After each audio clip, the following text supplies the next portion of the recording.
Hop Allez, top là. départ. Et puis ceux qui arriveront un petit peu plus tard ou ceux qui regarderont en replay, regarderont en replay. Bienvenue à tous. Petit comité aujourd'hui, mais ça n'empêche pas la qualité. Merci d'être là ce soir, que vous soyez ici par curiosité, par besoin de changement ou par envie d'optimiser votre quotidien. En tous les cas, vous êtes au bon endroit. On va faire une plongée concrète dans un nouveau, j'ai envie de dire, modèle de santé à la croisée entre médecine préventive, médecine fonctionnelle et du terrain, de la performance. Alors l'objectif, ça va être déjà de vous donner plus de critères pour optimiser votre santé, votre énergie, vos performances au quotidien, potentiellement éviter les écueils, en tout cas ceux qui sont évitables de l'avancée dans l'âge et surtout augmenter vos performances au quotidien.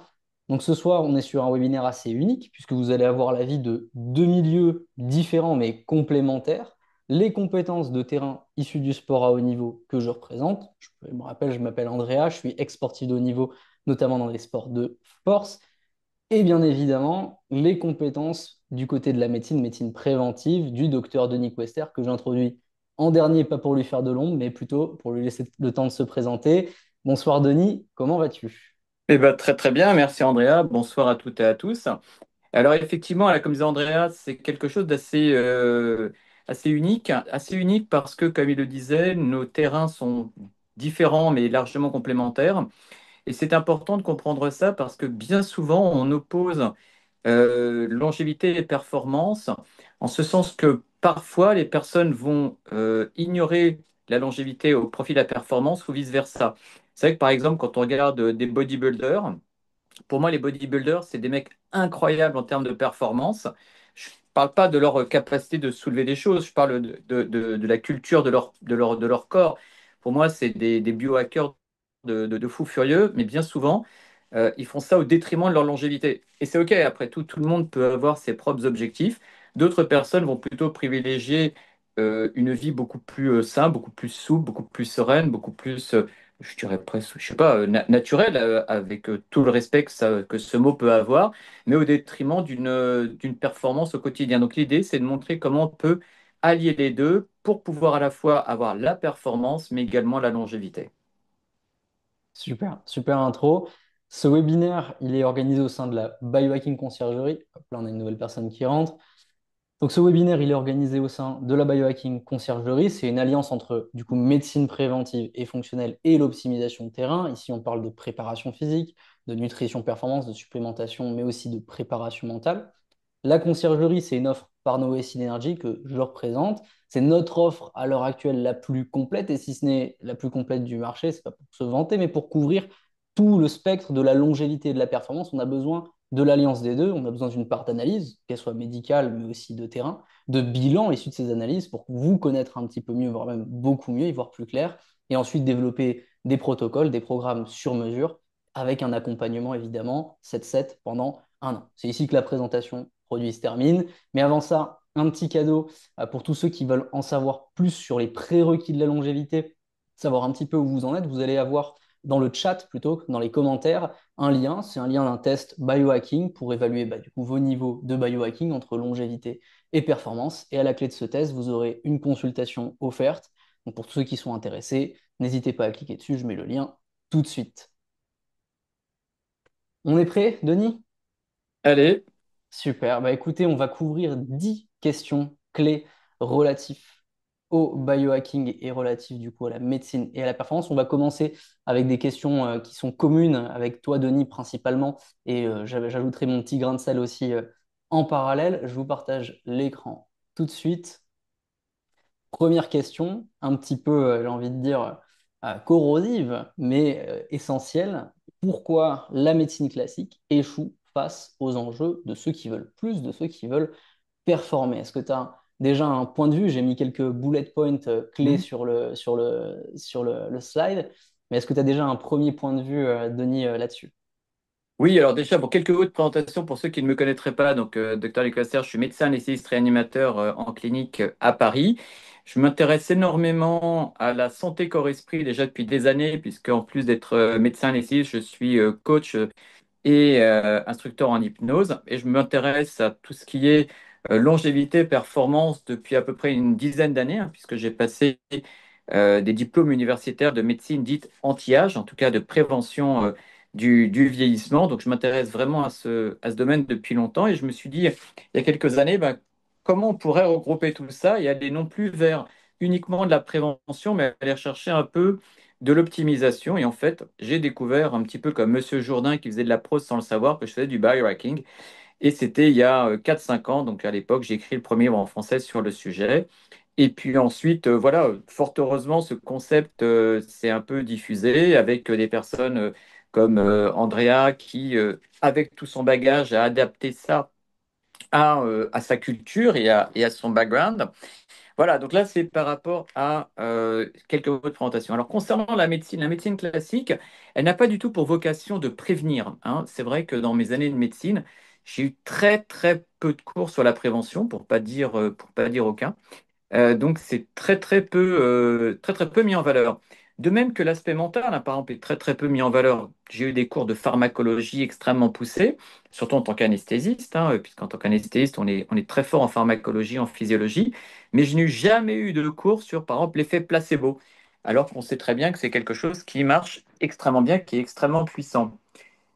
Très peu de cours, donc je disais, sur la prévention, mis à part au cours de mes diplômes universitaires de médecine anti-âge et de prévention, parce que c'était le thème de cette formation. Mais en tout cas, le but de la médecine, telle qu'elle est devenue avec le temps, hein, c'est de soigner la maladie. On n'est pas dans un concept où on parle parfois de la médecine chinoise, où on paye le médecin chinois quand on est bien portant, on ne le paye plus quand on est malade.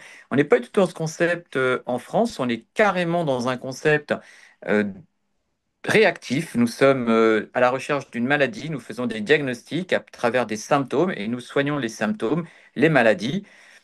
Parfois, quand on peut, le terrain, mais en tout cas, on ne cherche pas du tout à l'optimisation. Ouais, bah écoute, je pense que c'est bien résumé avec la vue de la médecine. La vue du sport, ou en tout cas du terrain,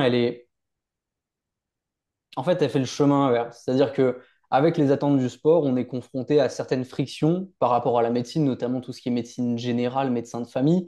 Donc, quand on vient avec des athlètes, comme moi j'ai pu avoir, qu'on leur recommande, écoute, ce serait bien d'aller faire un bilan sanguin de manière préventive, que ce soit pour des athlètes tout à fait naturels, hein, pour le préciser, et des athlètes qui sont en compétition, que ce soit à petit ou à haut niveau, mais c'est important, et ça on va y revenir, mais de faire régulièrement un bilan santé, justement dans un cadre préventif bah, on se confronte déjà à des premières frictions, on va dire, au moins du côté d'une part de certains médecins qui sont frileux à l'idée on va dire, prescrire certains biomarqueurs déjà ou passer certains tests. La médecine du sport fait une part de ce travail-là, mais honnêtement, c'est assez insuffisant et surtout le pont, en tout cas la corrélation et le contact entre le médecin et un coach, un préparateur, un athlète, il est quasiment inexistant, sauf dans un domaine sur lequel j'ai été exposé, bah, c'est celui du sport à haut niveau et très précisément du sport en club et souvent des sports co, là où on peut avoir des staffs qui sont complets et du coup une certaine communication entre qui un prépa physique, un prépa mental, un nutritionniste, un médecin du sport, etc., un kiné. Il n'y a que dans ces organismes-là qu'on retrouve une certaine cohérence là-dessus. Et bah, fatalement, ça amène à des hautes performances et pas forcément de la haute santé, mais en tout cas des hautes performances. Et c'est ce pont-là, en fait, qui manque pour bah, le Kidam et puis surtout pour ceux qui veulent aller un petit peu plus loin au niveau de leur santé. Si à l'heure actuelle, vous comptez uniquement sur votre médecin de référence pour faire ce travail-là, bah, c'est un non. Il va falloir faire un travail personnel là-dessus, un travail d'éducation, voire même un travail extérieur et faire appel à d'autres gens là-dessus. Moi, j'ai quelques points clés, le repère de la médecine, hein, vu de l'extérieur et vu aussi un petit peu de l'intérieur. La première des choses, c'est qu'on s'intéresse principalement à des effets macro, c'est-à-dire quelles vont être les grandes pathologies qui vont toucher un grand pool de population. Quand on parle de médecine classique, c'est peut-être un petit peu galvaudé. On parlerait peut-être de médecine plus occidentale. On regarde au niveau macro ce qui touche bah, les populations occidentales, ce qui les fait mourir pour le coup et ce qui euh, concrètement amène à des problèmes au niveau du système médical, voire même au niveau sociétal. Donc, par définition, on ne s'intéresse pas nécessairement à l'individu. Enfin, après, tu m'arrêtes si je me trompe, Denis, mais En fait, justement, la médecine, exactement comme dit Andrea, hein, de toute façon, l'idée, on est guidé par la santé publique. Je ne vais pas rentrer dans le débat du Covid, mais on a bien vu pendant le Covid que c'était de la santé publique, c'est-à-dire qu'on cherchait à se dire bah, quelle est la solution qui, a priori, semble la plus efficace pour la masse, entre guillemets, sans vraiment chercher si c'était une bonne ou une mauvaise solution pour l'individu. Bon, ça, c'est vraiment le cas extrême. Mais d'une manière très, très, très claire, nous sommes dans un système de santé qui est considéré comme un des meilleurs du monde parce que justement nous avons une médecine qui prend en charge bien correctement les maladies, avec une prise en charge avec la sécurité sociale, l'aide mutuelle, etc. Donc ça, réjouissons-nous. Quand on est malade, heureusement en France, on est bien soigné. Ça, c'est pas vraiment un sujet. Maintenant, le problème, c'est effectivement par rapport à la prévention. La prévention est mal prise en charge. Elle ne rapporte pas grand-chose. Alors, je ne vais pas rentrer dans le débat de Big Pharma, etc. Finalement, Big Pharma, on peut critiquer, mais grâce à Big Pharma, bah, il y a aussi des médicaments qui, somme toute, ont des prix relativement abordables. Donc réjouissons-nous. Par contre, là, c'est tout un pan de la santé que l'on ignore. La santé de l'avenir, on utilise souvent l'acronyme de médecine 4P, on l'appelle parfois la médecine 3.0. Enfin, on peut lui donner un tas de définitions différentes. En tout cas, la médecine de l'avenir est une médecine qui est préventive, qui est participative, qui est personnalisée, qui est prédictive, hein. C'est-à-dire qu'en fait, on va chercher à aller vraiment voir l'individu et à aller s'adapter à l'individu. Et ça, c'est pas quelque chose qu'un médecin tout seul dans son cabinet peut faire. C'est quelque chose qui peut se faire en réseau. C'est quelque chose que j'ai eu l'occasion de faire parce que justement, j'ai pu travailler avec des personnes comme Andrea, des coachs, des nutritionnistes, des gens qui avaient une vision différente et complémentaire de la mienne pour travailler en réseau. Et c'est quelque chose auquel, forcément, on a l'habitude en tant que médecin. Je suis anesthésiste, je connais bien la cardiologie. Ok, mais dès qu'un patient a un problème de cardiologie, je l'envoie chez un cardiologue parce que je n'ai pas la compétence suffisante pour m'en occuper. Donc, c'est important de travailler en réseau, c'est important de travailler en collaboration pour justement aller vers l'objectif du client, du patient, pour aller vraiment ou bien vers une optimisation, vers une performance ou vers une longévité. Mais en tout cas, l'idée, c'est de coller à ces objectifs. Très bien. Très bien résumé. On va passer maintenant à la question numéro 2 qui va faire vraiment le pont avec ça, puisqu'on a observé qu'il y avait un potentiel manque, en tout cas dans la médecine classique. Maintenant, on va voir ce qu'on peut faire un petit peu en plus. Et la première question que je te pose, Denis, c'est la question des marqueurs. On aime bien les marqueurs en termes de santé, que ce soit les marqueurs sanguins ou d'autres marqueurs. Maintenant, quels sont les marqueurs les plus fiables quand on parle de performance et aussi de longévité? Vous avez vu ici, je vous ai Oh. mis une liste Ouais. pêle-mêle des éléments qu'on peut regarder. Pour toi, quels sont les marqueurs les plus pertinents à suivre quand on parle de biohacking, de performance et de longévité? Alors ça, c'est effectivement quelque chose qui me fait un peu rire. Alors, je fais une petite digression parce que comme la longévité et le biohacking, c'est à la mode, il y a plein de sociétés qui ont émergé et qui vous proposent de vous faire des bilans sanguins sans ordonnance, qui soient tous les mêmes, sans vérification, et après qui vont être analysés par des algorithmes avec une protection de vos données personnelles qui sont questionnantes. Et toutes ces sociétés, en fait, presque se battent à celle qui aura le plus de biomarqueurs. Ah ouais, moi j'en ai 60. Ah, moi j'en ai 70. Ah, moi j'en ai 80. Comme si finalement on allait au supermarché et que le nombre de biomarqueurs était essentiel. Ça, c'est totalement, moi je trouve ça totalement dénué de sens. Les biomarqueurs n'ont d'intérêt que dans un espèce de contexte, c'est-à-dire que le biomarqueur c'est très intéressant, mais ce n'est que un élément parmi d'autres. En médecine, si vous allez voir un médecin généraliste, par exemple, donc là je reviens à la médecine conventionnelle, mais 80% des diagnostics sont faits juste par l'interrogatoire ou l'examen clinique. Donc on est d'accord que les biomarqueurs c'est essentiel, mais néanmoins, c'est pas ça qui fait tout. Donc ça, c'était une petite parenthèse pour dire les biomarqueurs. Oui, mais il faut pas être esclave des biomarqueurs. Il y a aussi tous les tests fonctionnels. Et ça, pour ça, Andrea, il connaît très très bien les tests fonctionnels. Et il y a aussi éventuellement les examens complémentaires, hein. Tout à l'heure, je parlais du cardiologue et une échographie cardiaque. Ça ne peut pas être remplacé par un biomarqueur quel qu'il soit. Et par exemple, vous pouvez très bien avoir des très bons biomarqueurs, mais si vous avez une force de préhension qui est faible, c'est pas les biomarqueurs qui vont vous le montrer. Et pourtant, la force de préhension, ça peut-être qu'Andrea aura l'occasion d'en parler, c'est un des marqueurs de la longévité qui est essentiel, de même que la VO2 max. Aucun bilan sanguin ne va vous révéler une VO2 max. Donc voilà, pour moi, c'est un peu de la poudre aux yeux. C'est vraiment important de remettre un peu de sagesse dans tout ça. Ceci étant dit, concernant effectivement les marqueurs de la longévité, le métabolique, c'est essentiel. Là, je vois, tu as très très bien noté deux marqueurs que je trouve très importants.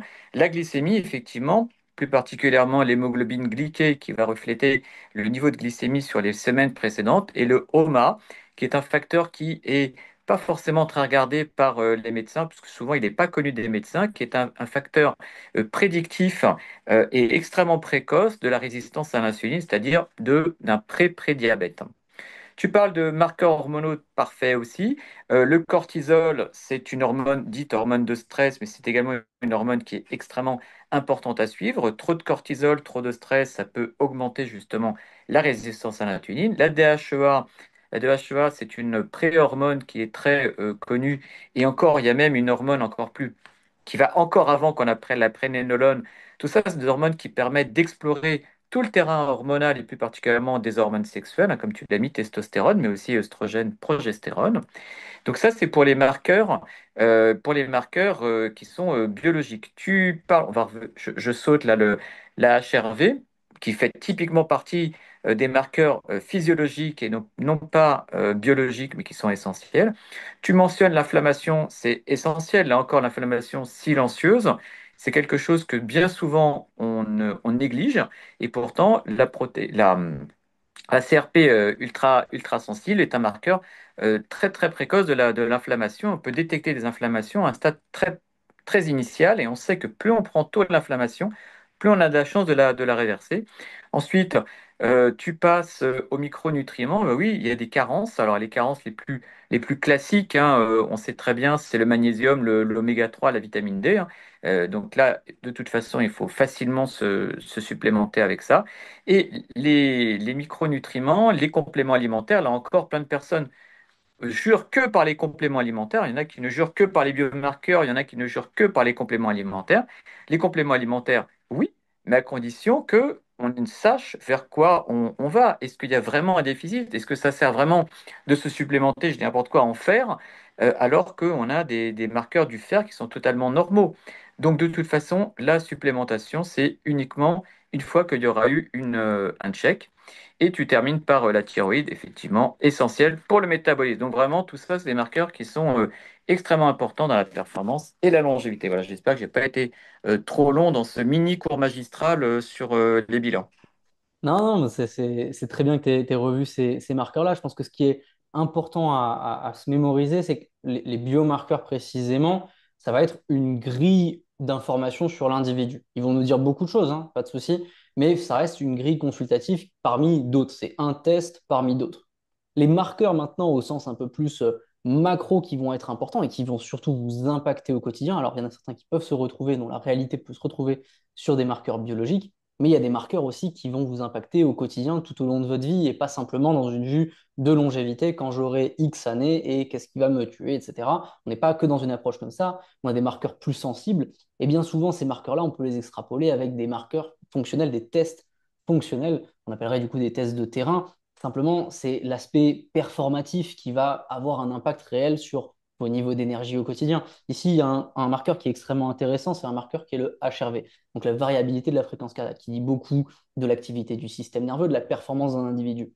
Ce marqueur-là, il est très intéressant à suivre, mais il faut se dire une chose, si on n'est pas assez performatif, que ce soit sur des efforts type aérobie, type VO2 max, VMA, si on n'a pas une force en tout cas qui est extrêmement développée, on ne peut pas s'attendre à avoir un HRV qui est assez élevé. Donc, il y a des actions à mener en amont et en aval de ces biomarqueurs-là. Ils ne sont pas uniquement là pour avoir une vue totale. Voilà, je suis mauvais, j'ai un mauvais HRV, j'ai une mauvaise vitamine D. Ce n'est pas une condamnation, c'est un état des lieux. Ce qui est important, c'est la partie fonctionnelle. Ok. Je vais vous donner un exemple qui m'est arrivé récemment.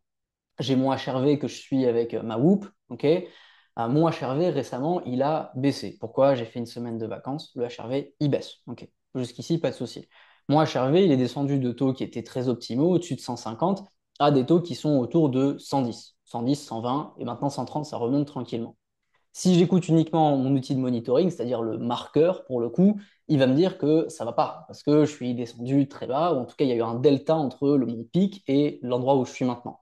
La réalité, c'est que dans les deux cas, mon HRV il est dans des très bons taux. Ok. Donc la vue des marqueurs elle est importante dans la partie analytique en fait. Savoir ce que nous disent les marqueurs, comprendre aussi les marqueurs en termes de système biologique parce qu'un marqueur individualisé ne nous dit pas souvent toute la vérité Hein, quand vous avez plusieurs marqueurs qui sont touchés, on parle aussi d'atteintes qui sont plutôt systémiques, qui sont autour de systèmes biologiques. Et là, il va falloir comprendre bah, les systèmes qui sont afférents à nous, système endocrinien, système au niveau du métabolisme, système cardiovasculaire, système oxydatif. Il faut avoir cette vue-là pour avoir une action. Les marqueurs qui sont les plus fiables pour moi, en tout cas à m'apporter de mon côté, bah c'est simple, ça va être des tests à l'effort, ça va être des rapports de VO2 max, ça va être de la VMA, ok. Mm. Ça va être des minimums de tests, des ratios de force sur des exercices clés. Ça va être l'accès surtout aussi à de la mobilité, puisque c'est ça qui va vous embêter au quotidien. Avant même d'avoir votre inflammation chronique, vous allez avoir certaines articulations qui n'ont pas accès à toute leur amplitude et qui vont créer un terrain aussi fertile pour créer cette inflammation-là. Donc il y a des tests de terrain et bien souvent on peut faire beaucoup beaucoup de choses avec le terrain sans avoir même à regarder la partie médicale. C'est juste dommage de ne pas regarder la partie médicale parce que c'est une analyse qui est fondamentale et qui permet de cibler beaucoup plus le travail et surtout de voir potentiellement des risques à long terme. Mais il y a des marqueurs qui sont clés. Si vous n'êtes pas forcément très performant physiquement, vous ne pouvez pas vous attendre à avoir tous vos marqueurs qui sont aussi dans des cases performatives. Et comme tu l'as dit, Denis, il y a un point important, que ce soit un bilan sanguin qui est plus ou moins bon ou qui est dans les normes, dans tous les cas, ça ne veut pas dire qu'il n'y a rien à faire. N'allez pas faire un bilan sanguin, ok, je suis dans les normes partout ou à peu près partout, très bien, on se revoit l'année prochaine. Il faut avoir une vue plus précise déjà sur les marqueurs, et il faut surtout avoir d'autres tests autour et d'autres marqueurs sur lesquels baser votre santé, mais surtout aussi votre performance. J'insiste vraiment, votre performance au quotidien, physique, mentale, cognitive, c'est ce qui va dériver de votre énergie, de votre potentiel métabolique et donc de vos capacités. Nombre de gens viennent nous voir et sont en réalité à 50, 60, 70% de leur capacité parce qu'il y a des zones de performance qu'ils n'ont pas touchées, donc il y a un certain manque à gagner au niveau énergétique là-dessus. Très bien. Eh bien, écoutez, je pense qu'on va passer à une autre question, notamment pour toi, Denis, qui est concomitante à celle-ci, qui est autour plutôt pas forcément de la routine de santé, mais autour des tests biologiques réellement qui sont intéressants. Je vais passer directement à cette question. J'en ai listé Alors, quelques-uns je, ici. je Dis-moi. reviens tout de suite. Là, il y a un chirurgien qui m'appelle. Je reviens tout de suite. Pas de souci. Ici, on va traiter un petit peu plus des tests biologiques qui nous permettraient d'avoir une vue plus complète sur notre biologie et surtout sur notre performance. Ici, vous en avez certains qui sont listés, des bilans sanguins, des analyses hormonales, des points au niveau des vitamines, des minéraux, mais on peut aussi parler du microbiote, du monitoring de données, on a parlé du HRV, on peut parler de l'analyse de sommeil aussi, des éléments qui vont vous aider vraiment tous les jours et potentiellement aussi qui vont vous permettre de pousser un peu plus fort la roue parce que vous avez plus d'informations. Je vais vous donner encore cet exemple par le HRV. Vous pouvez avoir des performances qui sont correctes sur votre course, sur votre sport de prédilection. Vous pouvez aussi traquer en parallèle d'autres données plus sensibles, typiquement comme le HRV, pour connaître aussi votre état de préparation et avoir des informations plus sensibles. Denis, maintenant que tu es de Oui, retour, excusez-moi, c'est les allées du direct. Je vais bientôt devoir partir pour une urgence. C'est comme quoi ça vous montre que c'est vraiment du direct et que c'est pas une rediffusion. Bah, même si ceux qui nous verront en replay bah, sauront que bah, c'était un replay, donc c'était pas très grave. Alors les tests biologiques, oui, effectivement. Donc ça, c'est vraiment important. Et je pense que ce qui est très important, c'est aussi de se focaliser sur nos points faibles. Moi, j'avais fait une série de tests qui montraient, là j'ai 52 ans, et j'avais fait une série de tests qui montraient que j'avais un âge biologique de 38 ans. Alors j'étais super content, je me dis, ah, bah, c'est génial, je suis vachement plus jeune, etc. Et puis après, on m'a dit, oui, mais c'est aux normes américaines. Alors bon, comme on sait que les Américains, ils ont une santé qui est éclatée au sol, bah, c'est finalement pas si génial que ça d'avoir 38 ans en normes américaines. Et surtout, ce qui était intéressant, c'est de se concentrer sur les paramètres pour lesquels j'étais pas fort. Par exemple, au niveau, enfin, au niveau de la force du grip, j'ai une force de grip qui est très élevée pour mon âge. Mais par exemple, ma capacité de me mettre debout sans mettre les mains par terre lorsque je suis allongé, elle est faible parce que j'ai des articulations qui sont très raides. Donc, si je me contente de me dire, ben, c'est bon, j'ai un âge biologique qui est jeune parce que j'ai une force de grip et que je néglige les paramètres sur lesquels je suis plus en difficulté, eh ben, j'ai une vision vraiment tronquée. Au contraire, mon but, c'est de travailler mes points faibles. Donc les tests, effectivement, c'est ça qui est intéressant, c'est de faire à la fois du biologique et du fonctionnel, en se disant que, comme disait Andrea, l'idée, c'est pas juste d'être dans les normes. Il y a des choses, on peut s'autoriser à être dans les normes, mais il y a d'autres paramètres où il faut plutôt chercher la norme haute. Faut pas non plus se dire qu'il faut faire n'importe quoi. Par exemple, Si on prend le fer, hein, si on prend le fer, il n'y a aucun intérêt à être au-dessus en termes de fer. Au contraire, ça peut même être délétère. Il y a d'autres vitamines, comme par exemple les vitamines du groupe B. Quand on a plus que la normale, ça peut être mauvais au niveau des nerfs, ça peut créer des neuropathies. Donc, il ne faut pas forcément aller chercher l'au-delà des normes et d'une manière générale. Mais si par exemple on prend la testostérone, bah oui, la testostérone, typiquement, c'est intéressant d'être dans la norme haute, voire même de dépasser la norme. Donc, l'idée, c'est de toujours voir ça avec un regard critique et un regard contextuel, pas uniquement le bilan lui-même. Mhm. Je suis d'accord. En termes de tests biologiques, ce qui est important, c'est de se tester régulièrement et pas nécessairement juste une fois par X années, aller faire des points qui sont juste autour d'un test à l'effort ou autre. Le test, il est permanent.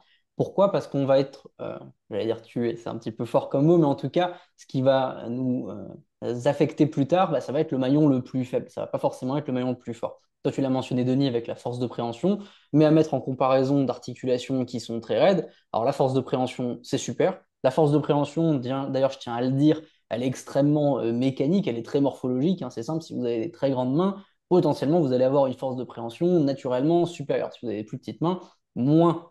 Ok. Donc, ce qui va être important, c'est aussi la question d'expression de la force dans ce cadre de ce test-là. Quelqu'un qui a des mains assez petites, mais qui arrive à, je ne sais pas, on va dire faire des tractions à 20 kilos, supérieures à son poids du corps avec 20 kilos à ajouter, etc. Il va avoir certes une force de poigne si on fait un test simple qui va être assez basse, mais par contre, il a une expression de cette force qui est supérieure. Donc, c'est là où je veux en venir. Le test, il est permanent et il faut qu'il soit sur l'ensemble des éléments, qui soient au niveau de la préparation physique. On sait énormément avec l'effort physique concernant la partie testing, mais aussi sur des axes sur lesquels potentiellement vous êtes un peu plus faible. Typiquement, si vous faites un bilan très grossier, on va dire vous allez prendre simplement votre cholestérol total, votre triglycérides. Si vous voyez qu'il y a un marqueur potentiellement qui est un petit peu touché, une hausse, une baisse, ça va être intéressant de chercher des marqueurs supérieurs là-dessus, potentiellement HDL, non HDL, etc. C'est des points qui vont être importants. Et il en va de même pour la partie plus physique concernant la mobilité.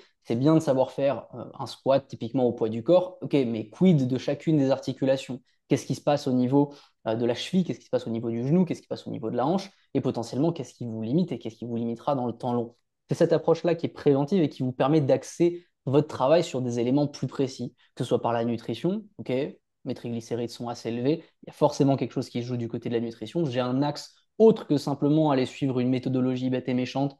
On va passer en fasting, on va passer en Méditerranée ou autre. On a des axes qui sont plus précis, ou que ce soit sur votre plan d'entraînement, sortir de OK, quel est le programme sur Internet qui va me donner le plus de sensations ou autre, mais aller chercher des exercices qui vont avoir un vrai impact et des vrais effets sur votre mobilité au quotidien, sur votre capacité à bouger et qui seront vraiment le meilleur, on va dire, bang for your buck, donc concrètement qui vont vous amener le plus de résultats pour le moins d'efforts aussi, puisque un des points importants au niveau longévité et performance, ça reste les notions d'équilibre. On parle d'homéostasie ou on parle de baseline en anglais. Ce qu'on veut, c'est monter cette baseline, monter ce point de tolérance, on va dire, donc monter ses performances, mais jamais trop déséquilibrer cette baseline. Moi, c'est ce que j'ai vu toute ma vie dans le sport à haut niveau. Bah, c'est des gens qui, forcément, poussant la performance très très haut, déséquilibrent grandement. Alors, ils la poussent très haut, leur baseline, mais ils la poussent très haut de manière très déséquilibrée aussi, ce qui propose aussi des atteintes potentiellement au niveau de la santé, qu'elles soient articulaires, qu'elles soient cardiovasculaires. On peut parler de l'asthme du sportif aussi. Donc, ce qu'il faut, c'est monter cette baseline assez haute et surtout éviter d'avoir des très gros points faibles. Si vraiment il y a un point à retenir concernant les tests, c'est d'en couvrir une grande partie, que ce soit des tests fonctionnels physiques ou que ce soit au niveau santé, donc aller chercher sur les biomarqueurs ou que ce soit même au niveau mental, qui est un point qui est extrêmement important. Je parlais de l'effet placebo, Denis, il y a un énorme point de somatisation par rapport à la santé. On est dans une époque où il y a une grande partie de la vie mentale qui va impacter la vie physique, beaucoup plus qu'avant. Et là, sur ce point-là, passer certains tests qui sont plus proches de la préparation mentale, que ce soit de connaître un petit peu mieux son architecture neurale, connaître mieux sa personnalité, comment on apprend, comment aussi sont faites nos habiletés mentales, puisqu'il y a une part de génétique, d'épigénétique, savoir un petit peu où on en est là-dessus. Se donner de la résilience, ça commence extrêmement mentalement à ce niveau-là, et surtout, ça va avoir un impact réel sur votre quotidien, et ça va forcément avoir un impact sur vos biomarqueurs. Il y a certains biomarqueurs clés qui sont extrêmement sensibles. On parlait de la CRP, on parlait du cortisol, c'est des éléments qui sont mouvants et qui vont être grandement impactés par votre vie mentale.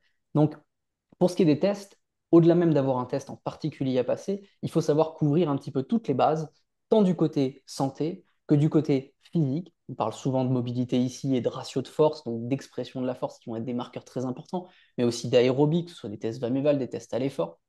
Et sur la partie nutrition, sur la partie surtout, pardon, mentale, connaître ses habiletés mentales et connaître un petit peu, prendre la température à ce niveau-là. Parce que beaucoup de choses se jouent depuis la vie mentale. On va y en venir en deuxième partie, une fois que Denis ne sera plus disposé, du coup. Ça J'imagine y que est. tu dois y aller, Denis? Ah ouais, ça y est. C'est vie ma vie d'anesthésiste au bloc opératoire, hein. Bon, Super. bah, bonne soirée à toutes et à tous. Bonne Désolé soirée. pour cet impair. Alors, surtout, je vous dis, n'hésitez pas à transmettre les questions nécessaires et j'y répondrai avec plaisir. À plus tard. Pas de souci. Eh ben, écoutez, on va se prendre un Allez. deuxième intervenant en remplacement de Denis, de pas plus grande qualité au niveau médical, mais par contre, une personne qui a un vrai retour d'expérience, puisqu'il est suivi par Denis et moi depuis 2 ans. C'est Paul-Antoine, donc qui va nous permettre de rebondir un petit peu sur les questions, de ce qu'il a vu dans son évolution depuis ses carrières de militaire. Enfin, je te laisserai te présenter Paul-Antoine, puis ensuite dans la finance, dans l'entrepreneuriat, et les évolutions qu'il a pu voir. Bonsoir Paul-Antoine. Hello. Hello, hello, comment ça va? Yes, ça va très bien, merci. Super, super. Bah écoutez, on va passer à un autre point, une autre question. N'hésitez pas dans le fil, dans le chat, à poser vos questions en temps réel s'il y a des points qui vous interpellent ou s'il y a des questions sur lesquelles vous voulez revenir. On y reviendra, je pense, à la demi pour faire un point Q&A.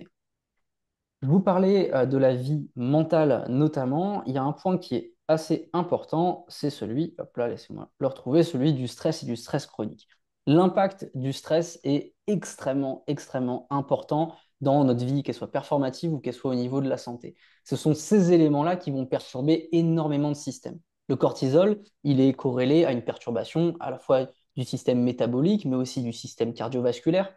Le cortisol, ça vient des glandes surrénaliennes. On va être sur un travail qui va être très sympathique au niveau du système nerveux, c'est-à-dire un travail d'activation. Par définition, quand il y a trop de stress et notamment du cortisol qui est sécrété, on inhibe toute la partie, notamment inhibition, retour au calme, qui est essentielle notamment à la récupération.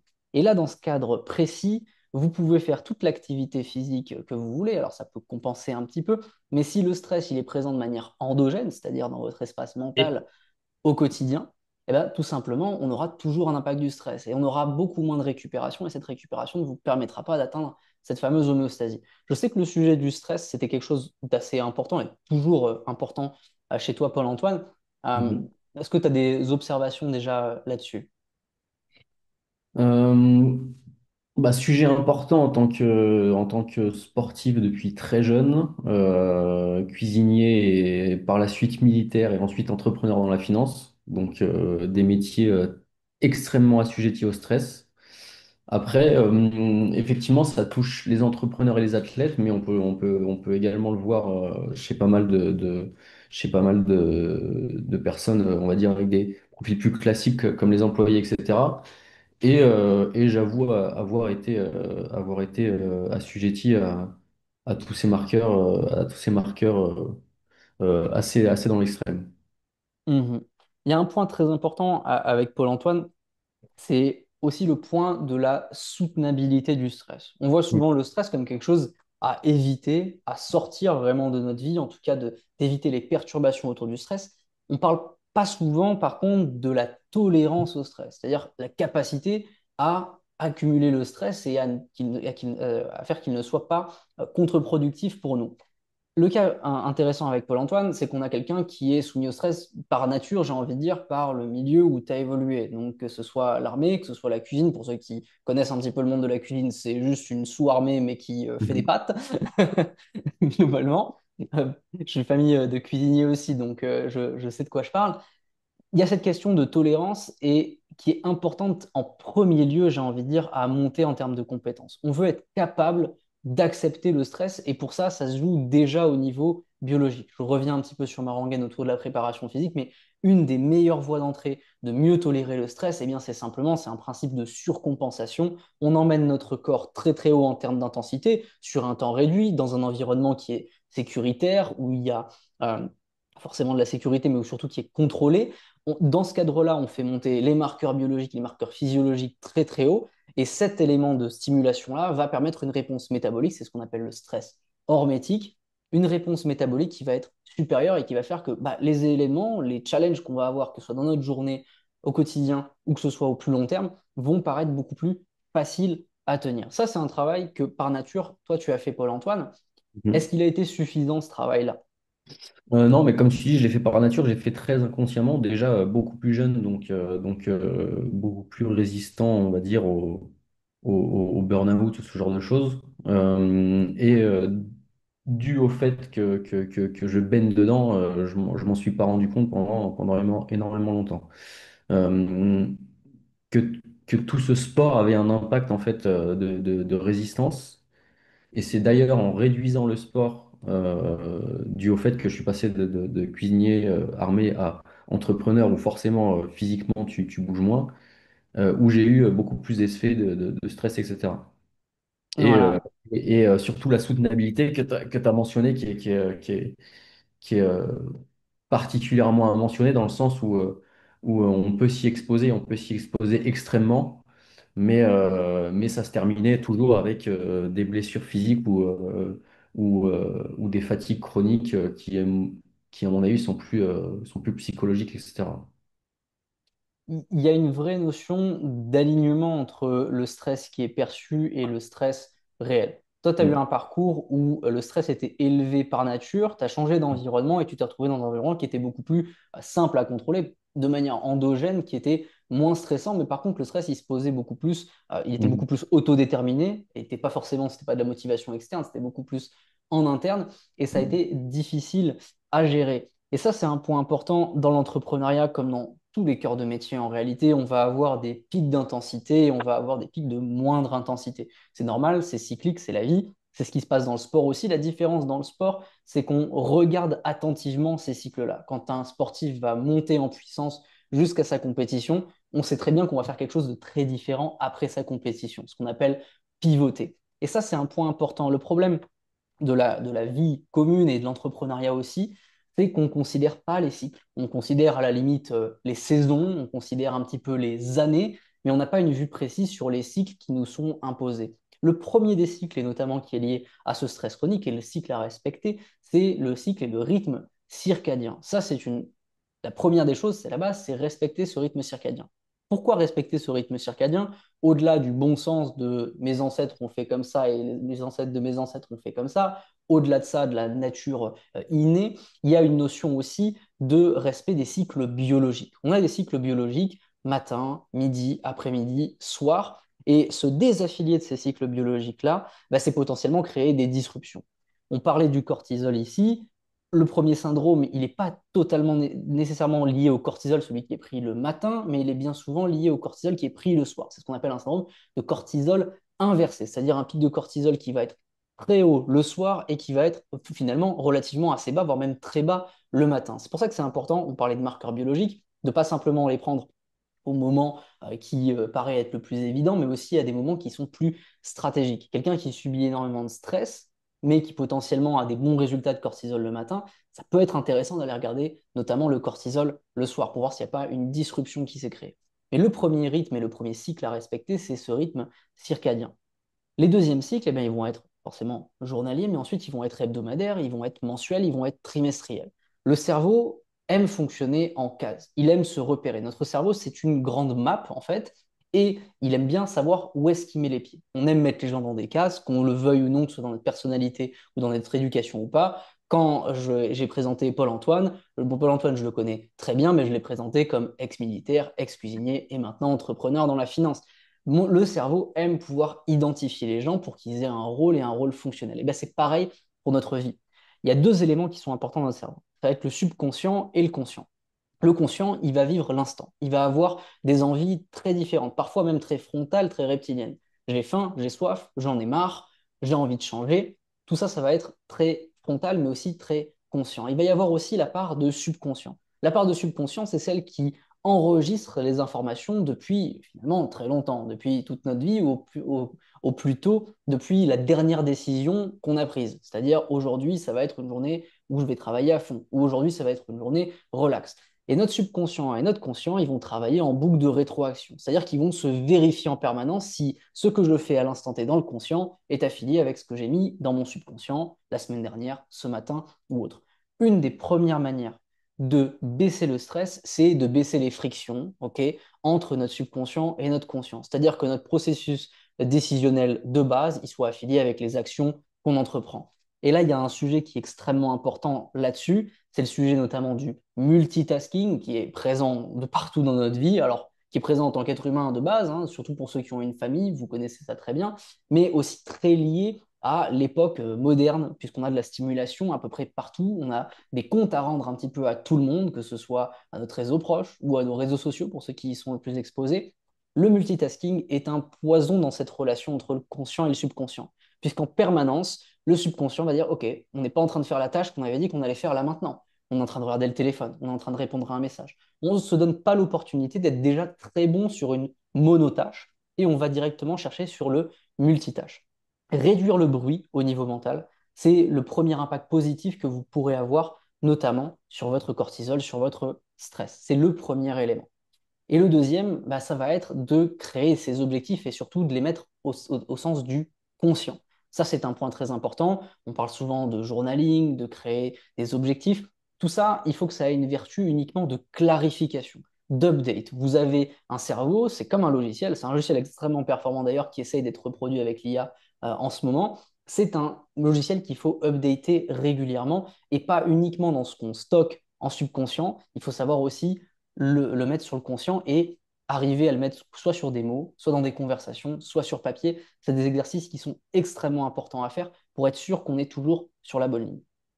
C'est vraiment un point crucial. Considérez les cycles, ça vous donnera beaucoup plus d'oxygène, beaucoup plus d'espace, ça vous permettra de ralentir un petit peu le temps, puisque parfois on a des objectifs qu'on vit extrêmement dans le conscient. Si on a une tâche à faire sur un grand projet, on a l'impression qu'on est en train déjà de réaliser notre objectif. En réalité, pas tellement. Si c'est un objectif sur un an, on a beau avoir des phases d'intensité à un mois plus un mois plus deux mois plus trois. En réalité, on a encore de l'espace, on a encore du temps. Encore faut-il le réaliser et encore faut-il savoir où est-ce qu'on est exactement. Et ça, c'est très important et je vous le dis par rapport à la création d'objectifs notamment, et je vais finir après sur la partie de comment créer une routine santé sans sacrifier son emploi du temps, c'est de bien créer ses objectifs. Et comment on crée bien ses objectifs? Il faut déjà de la temporalité. Qu'est-ce qui va être à court terme, moyen terme, long terme et comment on va naviguer entre les trois?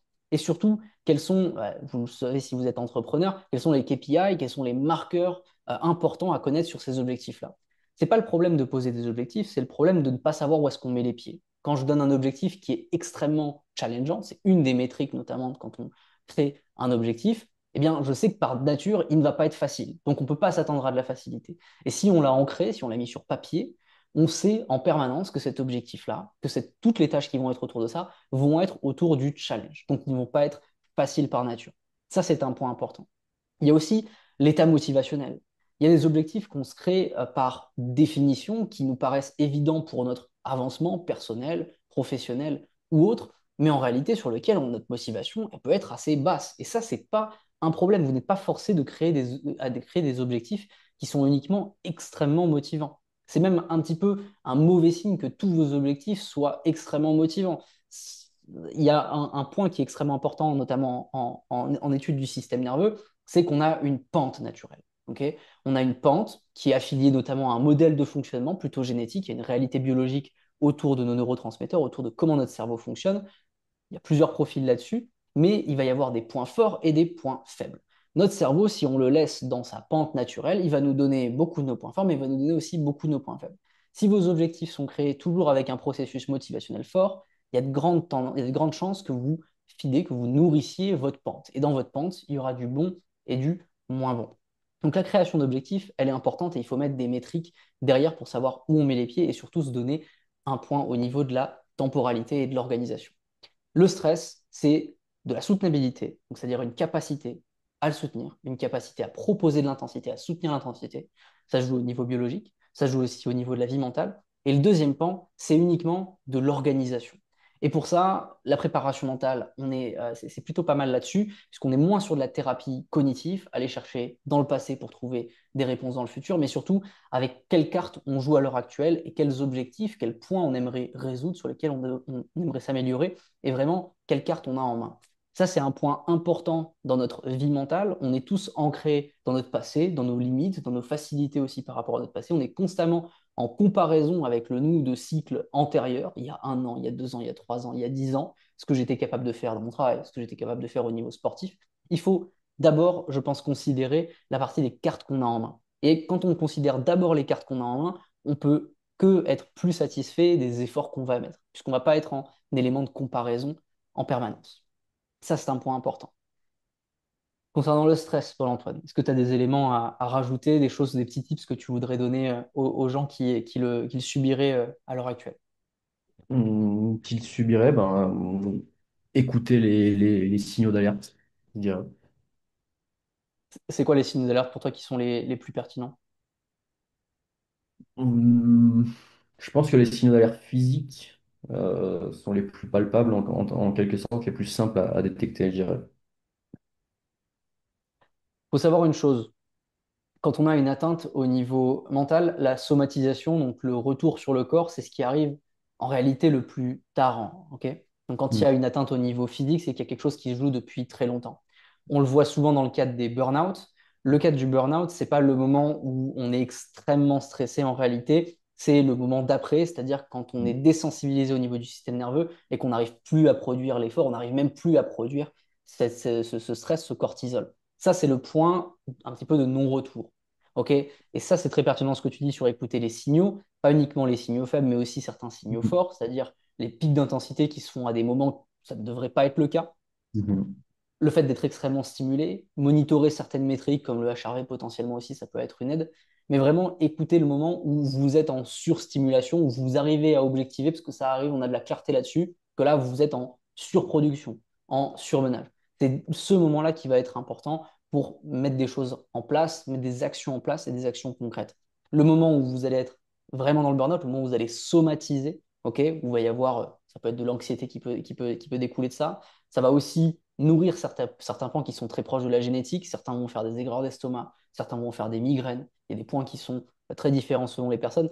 Avant que ces signaux physiques arrivent, quand vous reconnaissez les patterns, la pente, hein, on a une expérience, il faut s'en servir pour le coup, et n'hésitez pas à déjà mettre des choses en action. Même si, je le conçois, c'est un petit peu contre-intuitif puisqu'on n'a pas encore touché le crash. Mais quand on a touché le crash, bah, malheureusement, c'est là qu'on est en train de se dire, j'aurais dû faire ça à tel moment, j'aurais dû arrêter à tel moment, j'aurais dû prendre une semaine de vacances, ça aurait rien changé à mon business, etc.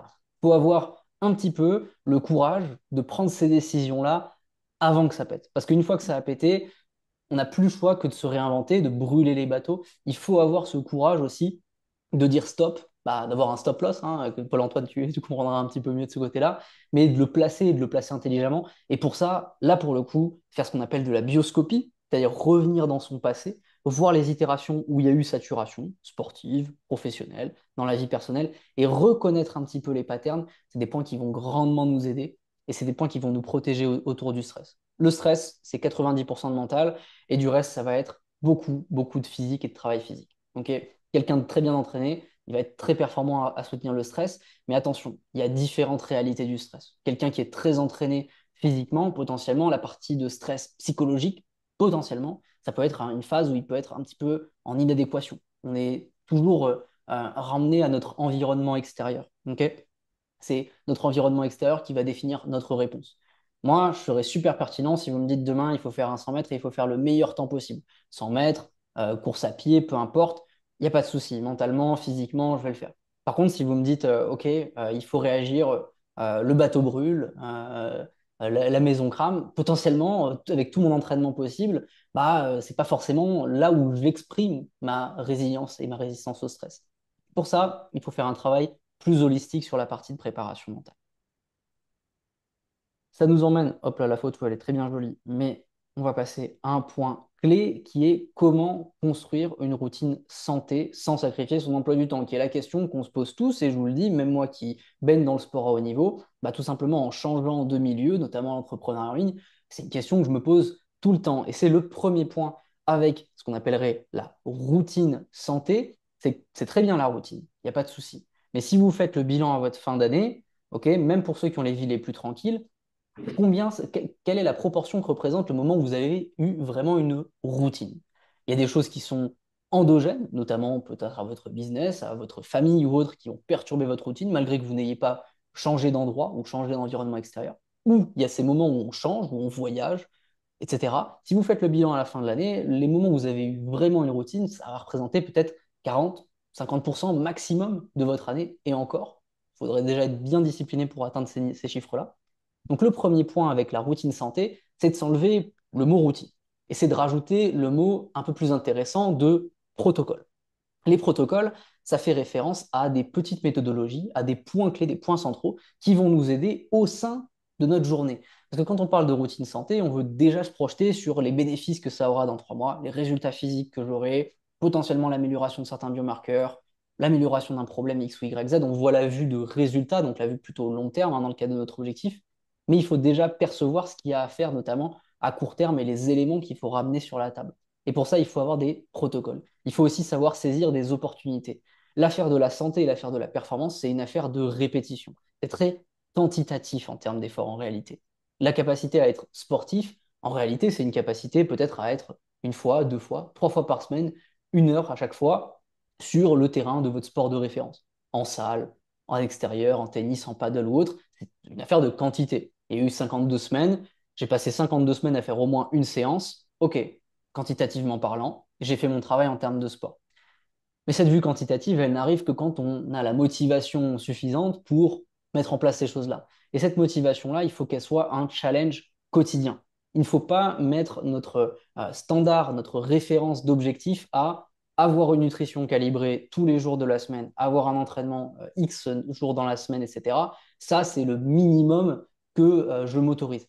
Ce modèle de fonctionnement-là, il va vous faire rappeler à des points qui sont autour du renforcement négatif. C'est-à-dire qu'à la fin d'une semaine, à la fin d'une journée, quand la tâche n'est pas faite, bah, tout simplement, vous allez dire, bah, voilà, j'ai échoué et j'ai échoué en plus sur le minimum que j'attendais de moi-même. Alors qu'en réalité, tenir une nutrition, tenir un entraînement, tenir 16 heures de sommeil, on est d'accord que c'est un challenge à part entière pour plein de raisons. Et je vous le dis tout de suite, c'est pas uniquement lié au travail, même si c'est forcément un point qui rajoute des frictions. Je vous le dis, si vous étiez en vacances tous les jours, vous galéreriez toujours autant à placer tout ce que vous voulez dans la journée. Parce que tout simplement, on en a plein des idées, on a des envies qui sont multiples, elles évoluent en permanence. On a rarement le temps de tous les faire. Donc, ce qui est important déjà, c'est de mettre une hiérarchie. Ok, qu'est-ce qui va être le plus important pour moi à long terme? Est-ce qu'il y a un idéal physique que je recherche? Est-ce qu'il y a plutôt un idéal de performance?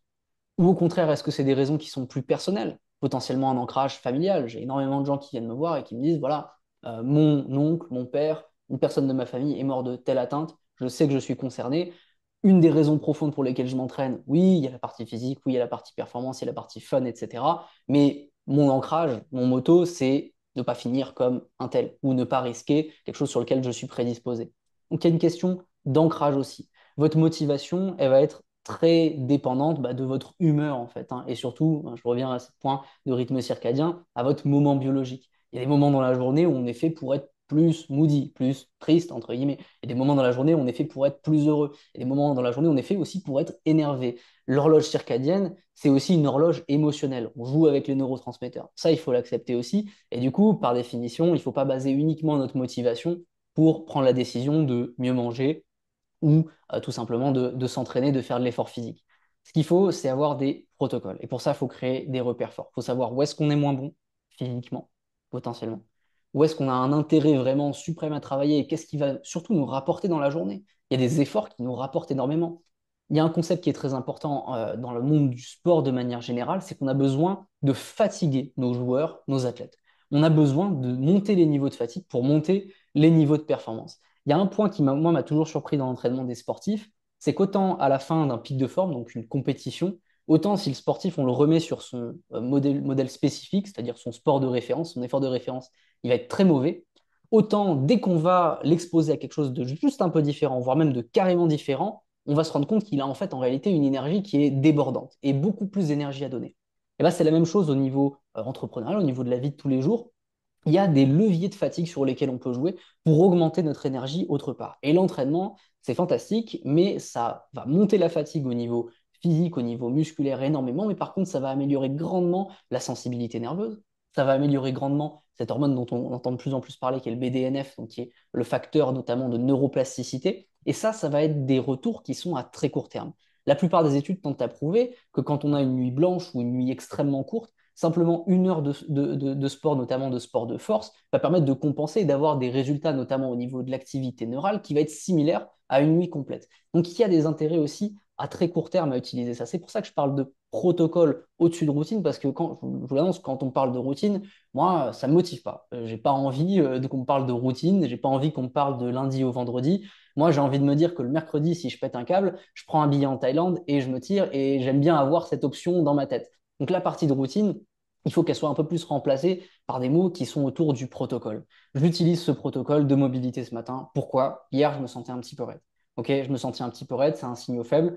Je réagis, je mets un petit peu de mobilité. Tiens, la mobilité, ça m'a mis dans un espace mental qui est quand même beaucoup plus confortable pour faire mes tâches après. On enchaîne les petites victoires et on enchaîne les petits challenges. Et bien souvent, cette petite action-là, ce protocole du matin, du midi, du soir, du post-prandial, du pré-effort, du post-effort, etc., il nous amène à faire plus. Et quand on fait plus, qu'est-ce qui se passe? Il y a un marqueur qui va monter, c'est le facteur du métabolisme. Le métabolisme, c'est un grand mot, pas un gros mot, mais c'est un grand mot qui englobe beaucoup de choses. Mais il y a une réalité, c'est que l'action, notamment physique, et aussi les choix plus intelligents autour de la nutrition, vont amener une accélération du métabolisme. Et c'est fantastique parce que ce métabolisme-là, c'est votre levier prioritaire sur la longévité. C'est votre levier pour éviter les problèmes au niveau de résistance à l'insuline, mais aussi d'hyperthyroïdie, mais aussi au niveau de l'assimilation de vos vitamines et de vos minéraux. Donc, cette partie d'activation, notamment d'activation permanente, de se challenger, de lancer des protocoles à des moments clés de la journée, c'est pas uniquement pour créer une routine qui fait beau et qui va nous permettre d'atteindre un résultat B, mais c'est d'abord des efforts qui vont nous bénéficier au quotidien. Et pour ça, il faut avoir un petit peu une caisse à outils. Ok. On parlait en début de call que la médecine classique ne suffit pas. Pourquoi? Et même une médecine préventive très avancée, je vous le dis honnêtement, il faut qu'il y ait un input, il faut qu'il y ait un effort de la personne en elle-même, puisqu'il faut qu'il y ait des choses qui se protocolisent. Il faut qu'on sente qu'on a un outil, un exercice, un nutriment, un complément alimentaire qui nous fait vraiment du bien à X moments pour commencer à avoir des éléments qui nous font avancer et qui vont surtout rester avec nous toute notre vie. Et ça, je pense que Paul-Antoine, tu as très très bien saisi tous les éléments, parce que maintenant on est en monitoring presque, on te mentor plus qu'on ne te coach. Ça, c'est des éléments qui ont été importants dans le cadre de ton suivi. C'est surtout que tu as accroché, ok, tel exercice, je le connais, il me fait du bien. Je vais faire ma course, je fais tel exercice avant, ma course se passe bien. Si ma course se passe bien, je récupère mieux, je fais plus de performance. Et donc forcément, ça va amener à une amélioration. Ça, c'est des points qui sont super intéressants. Je ne sais pas si tu as des éléments comme ça que tu as en tête, Paul-Antoine, qui sont pertinents. Complètement, ouais. C'est surtout la notion de protocole et même, je pense que le mot outil a tout son sens. Euh, Effectivement, maintenant, j'ai plus besoin de monitoring sur des questions presque macro après 2 ans de suivi. Et si je veux effectuer des gros changements que effectivement, je ne peux pas maîtriser. Mais effectivement, cette notion de protocole, ça m'a permis de faire plus simplement et avec un rendement énergétique beaucoup plus efficace. C'est-à-dire que ce soit physiquement, euh, mentalement, en termes d'énergie, etc., métabolisme, etc., j'ai pu atteindre des meilleures performances des meilleures métriques, on va dire, en effectuant un effort moindre grâce au protocole. Et pour le côté outils et protocole, par exemple, plus personnellement, ça m'a aidé sur quelque chose que j'avais du mal à atteindre, qui était la relaxation et m'endormir. Et maintenant, j'ai des protocoles et des outils qui me permettent d'avoir atteint un peu ces faiblesses que j'avais. Et même maintenant, je sais utiliser certains outils et certains protocoles en fonction de quelle fatigue, stimulation ou non, est-ce que j'ai besoin d'être activé ou non, est-ce que je sais que j'ai fait tel écart physique ou en termes de nourriture qui peut être rattrapé ou encaissé par certains suppléments ou certaines choses. C'est ça la fin de la boucle qu'on recherche. C'est pas uniquement avoir résolu un problème. Toi, dans ton cas, Paul-Antoine, il y avait un problème du stress, mais il y avait aussi un problème d'inflammation, il y avait des problèmes articulaires, il y avait de la douleur de manière générale. c'est extrêmement important de résoudre ces problèmes-là. C'est pas le souci. Mais ce qui va être important, la fin vraiment de la boucle, ça va être ce qu'il en reste en fait, pour pas que Mhm. ça se reproduise. Parce que si on résout un problème, mais que 3 mois, 3 ans, Mhm. 10 ans après, il réapparaît et qu'on est au même étage, bah on est simplement passé de -1 à 0, puis on est repassé à -1. Sauf qu'il y a un Mhm. point qui est important, c'est quand on repasse régulièrement à l'étage -1, avec l'avancée dans l'âge, avec la perte de puissance, qu'elle soit au niveau métabolique, mais juste au niveau biologique et aussi au niveau mental, on s'érode forcément, on perd en neuroplasticité, et bah, tout simplement, on n'arrive plus à remonter à l'étage zéro. Donc ça nous demande 2 fois plus d'efforts d'aller à l'étage zéro. Et c'est 2 fois plus démotivant aussi de voir les efforts qu'on a besoin de faire pour atteindre un état qui nous paraissait évident à 20 ans, 25 ans, Mhm. ou même plus tôt. Ça, c'est des points qui sont importants. Et ça m'amène au dernier point, et je finirai sur cette question, et ensuite on pourra passer à la partie plus Q&A si vous avez des cas pratiques à soumettre. C'est l'idée de booster naturellement son potentiel d'énergie. Je pense que j'ai déjà pas mal répondu là-dessus. Je vous ai mis quelques éléments clés qui sont importants, qui sont fondateurs d'une énergie qui est élevée. Le premier, c'est ce qu'on appellerait un entraînement optimal. Alors, l'entraînement optimal, il est à définir selon déjà, les objectifs de chacun, et surtout sur la réalité biologique de chacun. Qu'est-ce qui manque, qu'est-ce qui est fort, des points importants. Mais quand on définit ce qu'on appellerait un entraînement optimal, on parle de métriques assez clés. Si vous passez le test biohacking, ça va être la première question. On va parler déjà de coupler à la fois du renforcement musculaire et aussi un travail d'aérobie, d'endurance de manière générale. Les études tentent à prouver que les personnes qui ont un haut taux de fibres de type 2A sont les personnes qui repoussent un maximum les risques cardiovasculaires, première des choses, mais surtout les risques au niveau métabolique. Les fibres de type 2A, c'est typiquement celles de force endurance, c'est-à-dire la capacité à produire de l'effort et à le répéter sur un temps plus ou moins long. C'est celles qui ont un rendement énergétique qui sont, on va dire, à l'équilibre, puisqu'on a les types de fibres lentes qui ont un super rendement énergétique, mais par contre qui vont proposer très peu de puissance. On a les fibres de type rapide ou très rapide qui, elles, vont proposer énormément de puissance, mais en comparaison, qui vont avoir un potentiel énergétique assez faible, donc un rendement qui est mauvais sur le papier. Et on a des types de fibres 2A qui tendent vers des fibres rapides, mais qui vont avoir un rendement énergétique plutôt à l'équilibre. Ici, on peut mentionner des sports clés qui sont bien représentés là-dessus. Alors attention, quand je dis des sports clés, je ne parle pas de sportifs et je ne parle pas des sportifs de très haut niveau dans ces sports-là, qu'on s'entende bien, mais on peut mentionner tous les efforts type Spartan Race, Hyrox, CrossFit, Mhm. des efforts potentiellement aussi au niveau de l'athlétisme qui vont demander à la fois de l'explosivité, de la répétition de l'effort. Attention, je parle bien de type d'effort ici. Je ne vous fais pas un ancrage ni sur Usain Bolt, ni sur qui que ce soit qui est le plus haut à son niveau. À partir du moment où on pousse la performance très très haut, il ne faut pas s'attendre à avoir des rapports parfaits en termes de santé. Ok. Mais c'est des types d'efforts, des types de sports, même plus généralement, qui vont être importants. Pour ça, on mettrait le repère autour d'un équilibre. Évidemment, ça dépend des besoins de la personne, mais un équilibre entre à 50% de renforcement musculaire, 50% qui va être plus autour de la puissance aérobie et de l'endurance fondamentale. Il y a une compétence que vous voulez repousser pour ce qui est de la longévité, c'est la capacité à produire un effort relativement intense avec une zone cardiaque qui est la plus basse possible. C'est-à-dire pouvoir faire une performance sans forcément que votre cœur s'emballe trop fort. Cette compétence-là, elle se joue à 2 niveaux. Elle se joue sur ce qu'on appelle la zone 1, la zone 2, donc là où on a la fréquence cardiaque qui est entre guillemets la plus faible pendant l'effort. Et à l'inverse, sur la zone 5, la zone la plus intense en termes d'intensité. Ok. On veut puiser un maximum, on va avoir un cœur et aussi des muscles qui sont capables d'encaisser de la puissance en zone 5. Mais on veut aussi un cœur qui a un rendement énergétique et des muscles qui ont un rendement énergétique qui est positif, c'est-à-dire qu'ils vont pouvoir produire de l'effort pendant longtemps. En ayant cette approche autour de l'endurance fondamentale, mais aussi des sports autour de la force de manière générale, on va avoir cette approche bicamérale qui va permettre des adaptations qui sont soutenables. Du reste, ce qui va compter pour vous, c'est à un moment de pousser le levier un peu plus fort d'un côté ou de l'autre selon vos objectifs, selon vos faiblesses. Montez plus la partie de la force, montez plus la partie de l'endurance. Trouvez aussi des prismes sur lesquels vous pouvez évoluer là-dessus. C'est extrêmement important aussi d'être compétitif, compétiteur en tout cas, avoir des éléments de vérification. Ça, c'est une déformation professionnelle, je le sais, mais c'est important d'avoir des éléments qui puissent nous positionner. J'ai fait X performance, j'ai fait tel KPI sur la partie endurance. Utiliser des prismes comme des sports, ok, ça peut être un sport très social, que ce soit le paddle, que ce soit tennis, que ce soit autre chose, ou que ce soit des sports très personnels, mais c'est des bonnes manières de s'ancrer et de créer de l'objectif à moyen terme. Parce qu'entre votre long terme, c'est-à-dire je veux tel physique, je veux tel rendement de performance, et votre objectif court terme qui est toujours de je dois créer une routine, il y a un chaînon manquant entre les deux. Et sinon manquant, il faut qu'il soit une motivation, qu'elle soit interne ou externe, mais il faut qu'elle puisse vous faire le lien entre les deux. On a la partie du sommeil maintenant. Alors, la partie du sommeil, c'est l'axe plutôt de récupération. J'irai même un petit peu plus loin là-dessus. Je couplerai la partie système nerveux et sommeil, puisque c'est les deux éléments où ça va être le plus important. La capacité de relaxation, qu'on perd de manière endémique à notre époque, tout simplement parce qu'on a une stimulation qui est prolongée. On n'a pas vraiment une fin de journée, hein. Par définition, là, c'est 21h39 pour moi. Je vous parle devant un écran, devant de la lumière bleue. Je suis en train de parler très fort et très vite.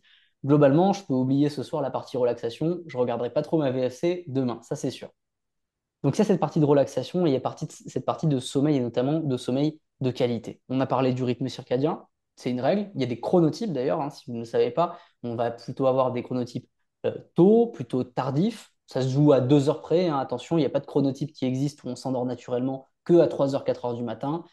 Il y a potentiellement une tendance, mais cette tendance-là, elle a été nourrie notamment par l'exposition aux écrans, la capacité à travailler tard le soir. D'ailleurs, il y a un point qui est vraiment punitif, notamment pour ceux qui sont entrepreneurs en ligne, indépendants, qui travaillent en télétravail, etc.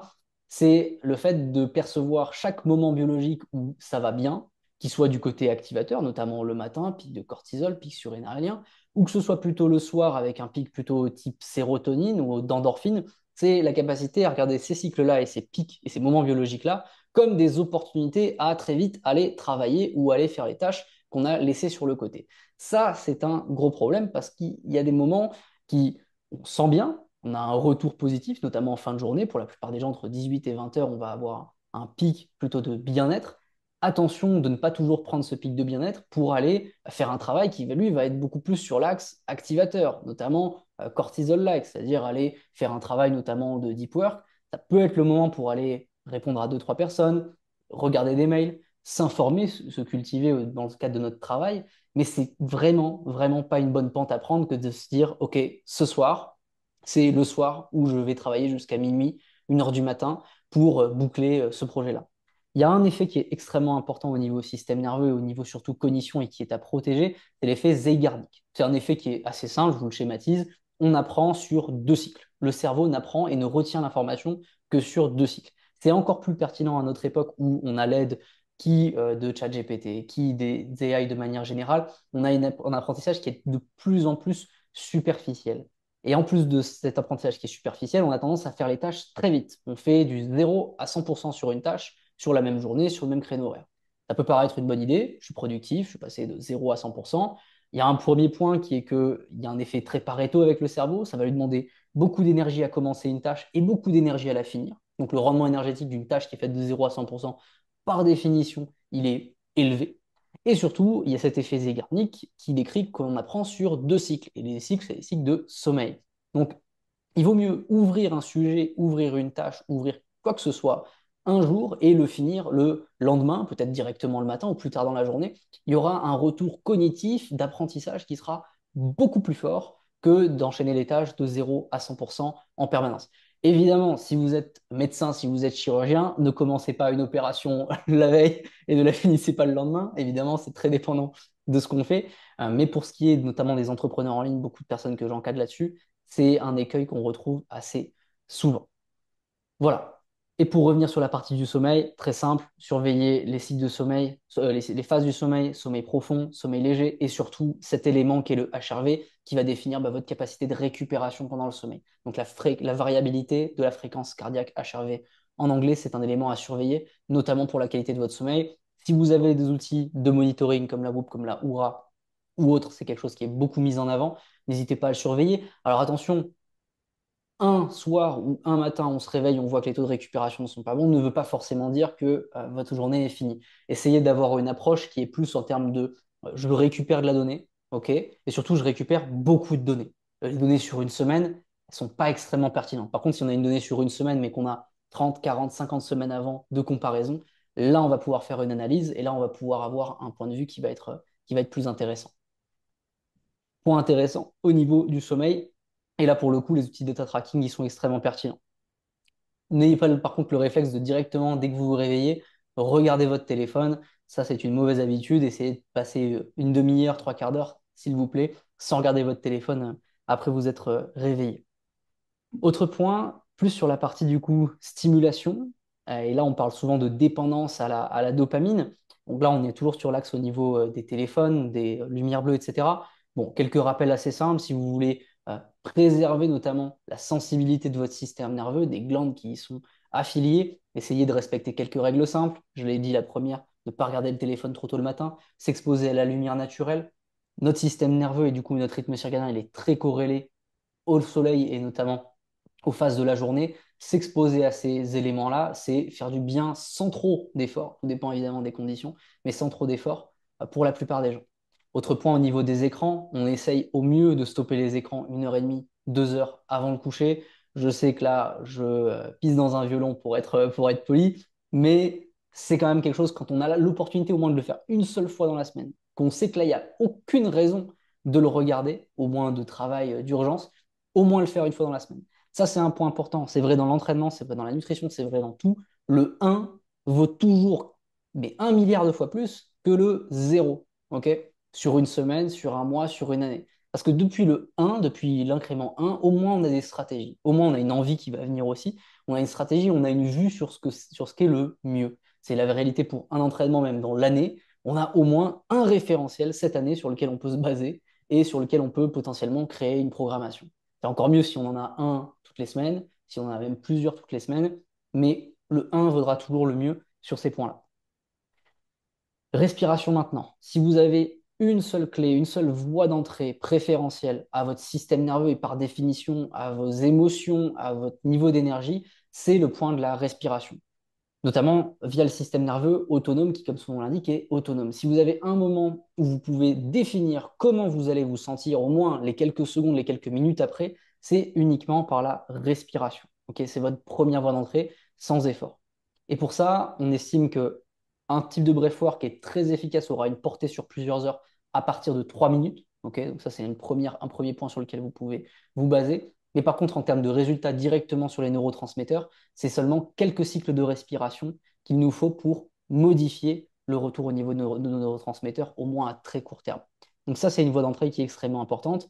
Les types de respiration qui vont avoir le plus d'impact, eh bien, ça va être les respirations qui vont tendanciellement nous amener à de la relaxation. Donc ici, on peut parler de box breathing, de cohérence cardiaque. Et encore une fois, pour ces éléments-là, c'est typiquement des éléments de protocole, c'est se rappeler de le faire avant un call important, le matin, le soir avant de se coucher. Ça demande très peu d'engagement, de motivation à faire. C'est simplement prendre le contrôle déjà sur notre respiration, avoir plus d'amplitude, ouvrir la cage thoracique, expirer par le ventre. Okay, c'est simplement ces choses-là. C'est la même chose que quand on est dans le lit, on se dit, OK, il faut qu'on aille se brosser les dents, mais on a un petit peu la flemme. En réalité, ça ne demande pas autant d'efforts que ça. Il faut le faire de toute façon. Et de toute façon, on n'a pas spécialement le choix et c'est notre seule voie d'entrée pour améliorer notre situation.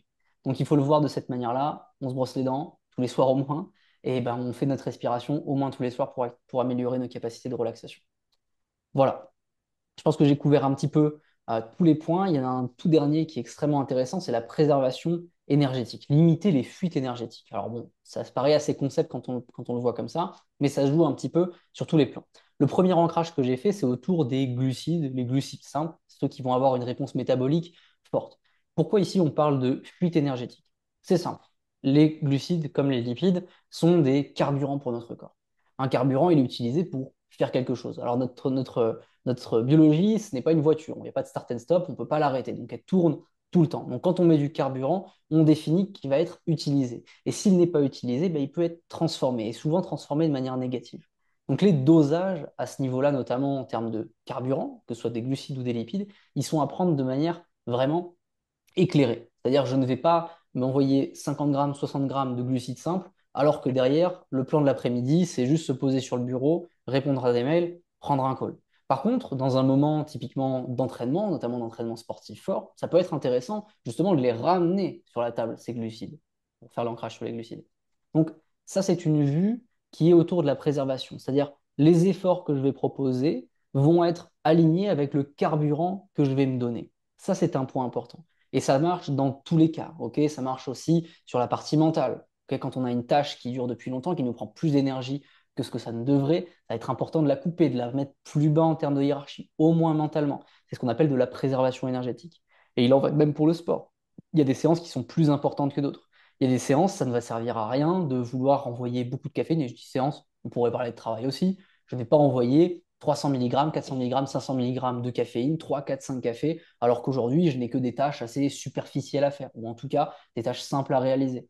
En parallèle, les jours où je vais avoir une demande forte, que ce soit au niveau de mon organisme ou que ce soit au niveau des attentes cognitives, physiques, je vais amener plus de carburant. Je vais potentiellement utiliser cette part de stimulation. Là, elle aura un effet qu'on pourrait appeler biohacking, c'est-à-dire une réponse qui est alignée avec la demande. Ça, c'est une règle d'homéostasie, au final, une règle d'équilibre qui est extrêmement importante. Préserver son énergie, mettre la stimulation au moment où on a besoin de stimulation, idem pour la relaxation, et faire les choses de manière accommodée. Là, je fais un petit ancrage sur la partie des nootropiques. Je sais que beaucoup d'entre vous cherchent des nootropiques qui sont intéressants, que ce soit pour leur relaxation, leur activation, leur cognition de manière générale. Le point important avec les nootropiques, c'est de savoir est-ce qu'on a déjà un terrain fertile à. Ok. Si on est en pleine séance de sport, on est au max et qu'on prend notre ashwagandha, notre L-tryptophane, il ne faut pas s'attendre dans la foulée à pouvoir redescendre et s'endormir une demi-heure après. Il faut aussi avoir un terrain qui est fertile. Et il faut surtout avoir la demande derrière. Si vous prenez votre mélatonine, mais que derrière, vous regardez votre écran et vous scrollez sur Instagram pendant une demi-heure, vous ne pouvez pas vous attendre à ce qu'il y ait des effets positifs de la mélatonine. Ok. Donc, essayez d'avoir du bon sens là-dessus et d'avoir cette approche de préservation énergétique. Je monte à l'étage nécessaire pour monter. Je ne vais pas mettre 100 mg, 200 mg de caféine en plus. Idem pour la partie relaxation. C'est une soirée classique. Je n'ai pas de difficulté spéciale à m'endormir avant. Il n'y a aucune raison à manipuler les hormones et notamment la partie de la mélatonine. Voilà, je fais des ancrages simples, des choses que vous utilisez sûrement tous les jours, la caféine, potentiellement la mélatonine. Il faut savoir être accommodé là-dessus. Écoutez, je vais finir sur cette question-là. Il nous reste un petit peu de temps pour faire du Q&A ou potentiellement des études de cas. Est-ce que vous avez des questions à nous soumettre? Est-ce que vous avez déjà apprécié ce webinaire? N'hésitez pas à prendre la parole ou dans le chat. Ne soyez pas timide. Si vous avez des questions, des points que vous aimeriez résoudre, des avis sur tel complément, sur tel régime ou autre, n'hésitez pas.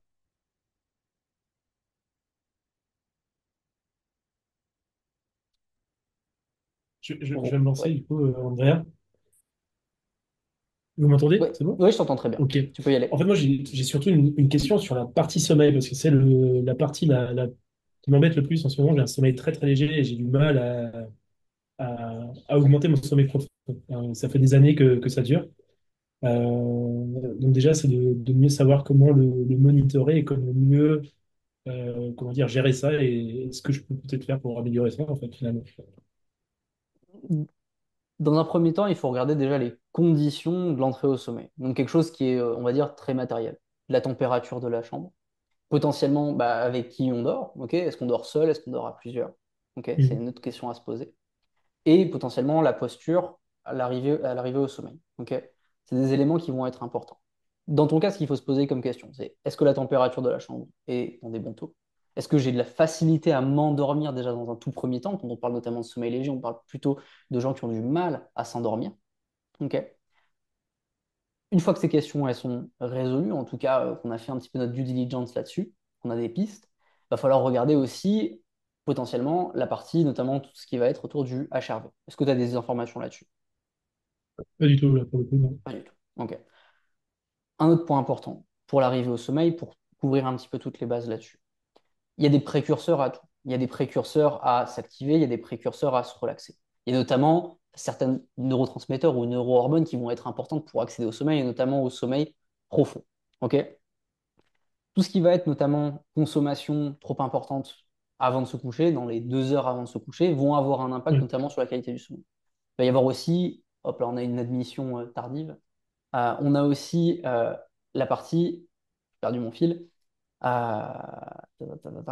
Donc on a la partie, oui, la partie des glucides, pardon. La consommation des glucides avant de se coucher.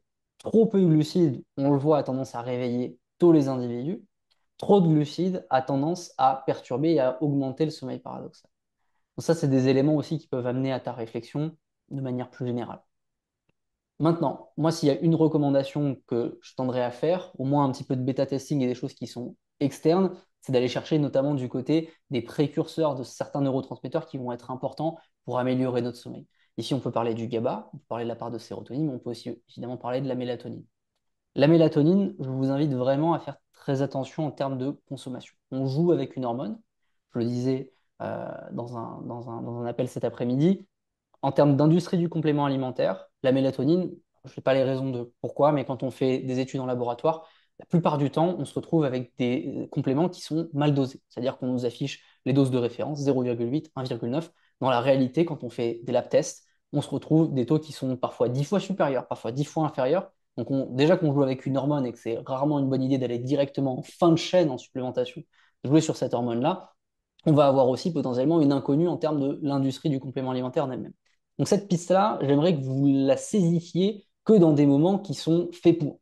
Jet lag, potentiellement des insomnies, des choses comme ça peut être intéressant d'aller activer ces stratégies. Ça peut être intéressant au niveau sportif aussi, pour tous ceux qui font de l'ultra-endurance, qui ont du mal à dormir la veille, et c'est normal parce que vous avez du mal au niveau relaxatoire. La mélatonine, c'est extrêmement intéressant, et on a des revues d'études qui prouvent que ça améliore notamment la résistance à l'effort le lendemain, etc. Maintenant, il va y avoir les autres précurseurs. Donc, tout ce qui va être autour du L-tryptophane, de la L-théanine, potentiellement de nootropiques un peu plus complexes comme l'ashwagandha, qui peuvent améliorer, en tout cas, certains précurseurs, certains neurotransmetteurs pendant le sommeil. Ça, c'est des pistes à tester. Alors, je vous invite à les tester de manière isolée. Il y avait aussi une question que je voulais aborder sur les compléments alimentaires. De manière générale, évitez au maximum les multi-compléments, les multi-X, Y, Z. Il y a certains labels qui on peut faire confiance sur la partie des multi, notamment multivitamines, mais tout ce qui va être aggloméré, plein d'éléments pour sommeil, plein d'éléments pour l'antistress, etc., vous pouvez vous attendre à deux choses. Déjà, la première des choses, l'industrie du complément alimentaire, et je ne dis pas ça pour la dénigrer, mais c'est une industrie du déchet. Tout simplement, c'est un raisonnement économique. Quand on a un multi, on a du déchet de X, Y, Z molécules actives, on a récupéré ces déchets, on ne veut pas les jeter, hop là, on les met dans un multi. Ça, c'est la première des choses. La deuxième des choses, c'est le dosage. Je ne vais pas citer de nom, là, juste ici, mais j'avais fait une revue cet après-midi, notamment d'un site de compléments alimentaires pour entrepreneurs, où les dosages sont de l'ordre du ridicule. Pour tout ce qui est multi, en tout cas, on est en dessous des doses minimales effectives sur chacun des éléments qui sont présents dans le multi. On revient sur la part de placebo que Denis avait mentionné en début de live. L'effet placebo a un énorme effet là-dessus. Alors, est-ce que c'est un effet négatif ou positif? Ça, c'est à chacun de le décider. Mais en tout cas, une fois qu'on sait que ce qu'on prend est un placebo, bien souvent, ça fait plus d'effet. Donc, aller chercher du côté des précurseurs, mais à bonne dose et surtout en individualisant ce qu'on prend. Ok, on ne mélange pas forcément, et c'est pas parce que c'est dangereux, mais c'est simplement pour savoir qu'est-ce qui marche, hein. On ne mélange pas nécessairement L-tryptophane et L-théanine quand on a un problème de sommeil, juste pour savoir, bah écoute, qu'est-ce qui marche? J'ai pris mon L-tryptophane, je l'ai bien dosé pendant une semaine, 5 jours. Est-ce que j'ai vu des effets? Oui ou non? Ma L-théanine, je fais la même chose. Mon GABA, je fais la même chose. Et on voit les résultats qui arrive au bout de 1, 2, 3 semaines. Alors je sais, c'est une approche méthodologique qui peut paraître un peu chiante, parce que ça nous projette directement dans peut-être une semaine comme dans 2 mois avec tout ce qu'on va tester, mais au moins on a une réponse fiable. Et une fois qu'on a une réponse fiable, on a un protocole. On sait qu'à chaque fois qu'on aura des problèmes au niveau du sommeil, j'ai une voie de résolution qui est cet élément-là. Voilà. Voilà, voilà. Et au niveau du sommeil, globalement, ça te touche uniquement sur les phases de sommeil, aussi sur la durée de sommeil. Est-ce que tu te réveilles la nuit? Ça dépend des périodes. Il y a des périodes où oui, je vais me réveiller la nuit, il y a des périodes non. Mais par contre, sur ces périodes-là où je ne me réveille pas, par exemple, je peux dormir 6 heures comme 8 heures, je vais me réveiller complètement vaseux, en fait. J'ai aucune récupération. À tester, à regarder surtout notamment à l'aide d'un bilan sanguin pour le coup de marqueurs, mais notamment tous les marqueurs autour du système nerveux, donc les vitamines B, potentiellement l'homocystéine aussi, qui vont nous donner une réalité aussi sur la capacité de ton système nerveux au global. Parce qu'il y a une Mhm. réalité biologique derrière le système nerveux. Alors, il y a forcément une réalité qui est du quotidien, qui est l'impact du stress, etc. Mais il faut aussi se donner l'opportunité d'aller un petit peu plus loin et de regarder aussi sur des marqueurs un peu plus profonds, notamment des marqueurs sanguins. Ça peut être intéressant. Et ça peut aussi avoir un impact plus que sur ton sommeil, hein. Si on a certaines vitamines clés, notamment les vitamines du groupe B qui sont touchées, on peut avoir un impact qui est beaucoup plus général au niveau du système nerveux, plus que sur le sommeil. Mais déjà à tester, et ça fera jamais de mal, certains acides aminés clés, comme la L-tryptophane, comme le GABA, comme la L-théanine, qui pour le coup n'auront que des effets positifs, et s'ils n'ont pas d'effet nécessaire sur le sommeil, c'est pas ça de perdu, et surtout, c'est pas de l'argent de perdu, parce que c'est des compléments alimentaires, pour le coup, qui ont un coût proche du zéro, hein. Les acides aminés essentialisés, hors multi et hors marketing parlant, il n'y a pas de Mhm. label à aller chercher en particulier, et surtout, bah, on a des grosses quantités, on a besoin de 1 gramme en moyenne, 1 gramme pour ce qui est du tryptophane. Je veux dire, à coup de 1 gramme, on n'y perd pas beaucoup et c'est des suppléments qui, bien souvent, permettent d'avoir un retour court terme qui va être important. Après, ce n'est pas forcément des suppléments qui vont compenser des carences. C'est pour ça que je te dis d'aller chercher plutôt du côté bilan sanguin s'il y a quelque chose qui joue un peu plus en trame de fond. Très bien, Ouais, très parfait. bien, très bien. Merci pour ta réponse. Mais de rien. Roland, tu avais une question? Oui, c'est marrant, je peux rebondir sur Alain, parce que moi, c'est l'inverse. Comment nous, on s'est parlé ce matin. Oui. C'est moi qui ai eu la chance de lui présenter des compléments alimentaires que je prenais et discuter un peu avec lui de façon avancée là-dessus. Moi, c'est l'inverse, j'ai un bon sommeil profond, même quand je dors pas beaucoup. Donc, ça me permet de récupérer physiquement, si j'ai bien compris, là. Voilà. Mais par contre, c'est mon sommeil paradoxal qui pêche un peu parce qu'il y a quelques micro-éveils la nuit. Et ça pourrait entraîner bah, à long terme. Bah, déjà, le sommeil est de moins bonne qualité. À long terme, c'est plus pour c'est le repos cérébral, en gros. Mon repos cérébral est moins bon. Et comme je suis un stressé, bah, on imagine un peu la cascade, là. Ça ne doit pas aider pour un peu se diminuer le stress. Certainement que j'ai besoin, mais on pourra en discuter dans d'autres forums, un peu d'améliorer tout ce qui est cohérence cardiaque, respiration consciente. Ça pourrait m'aider beaucoup.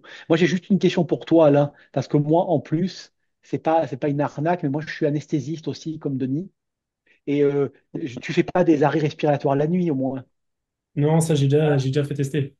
Ok, voilà, parce que les gens qui ont ça aurait pu être ça. Donc, je voulais juste quand même que là, vu que tu en as parlé, là, j'étais obligé, je me sentais obligé déontologiquement de te le demander. Bon, Bien non. sûr. Donc, non, sinon, moi, j'avais juste une question pour toi, là. Si tu peux nous donner aujourd'hui, pour les gens qui sont là, Andrea, hein, Hmm. donner trois ou cinq, entre deux, trois, quatre ou cinq compléments alimentaires que les gens pourraient prendre si, par exemple, ils décident demain de ne pas s'engager avec vous, là. Qu'est-ce que tu leur conseillerais, toi, comme un peu dans le domaine, là? Je vais vous décevoir, hein. Je vais vous décevoir sur les compléments alimentaires. Il faut prendre de l'ostaxanthine. Non, je rigole. Je vais vous décevoir parce que les compléments alimentaires clés, ce sont ceux dont on entend le plus parler, en fait. Il y a un groupe qui est important, c'est les vitamines liposolubles. Notamment dans ces vitamines liposolubles, la vitamine D3, K2, MK7 qui va être cofacteur de milliers de réactions, notamment enzymatiques. Donc il faut avoir vraiment une vue précise, enfin une vue précise, plutôt une vue globale sur ce qui va avoir le plus d'effet.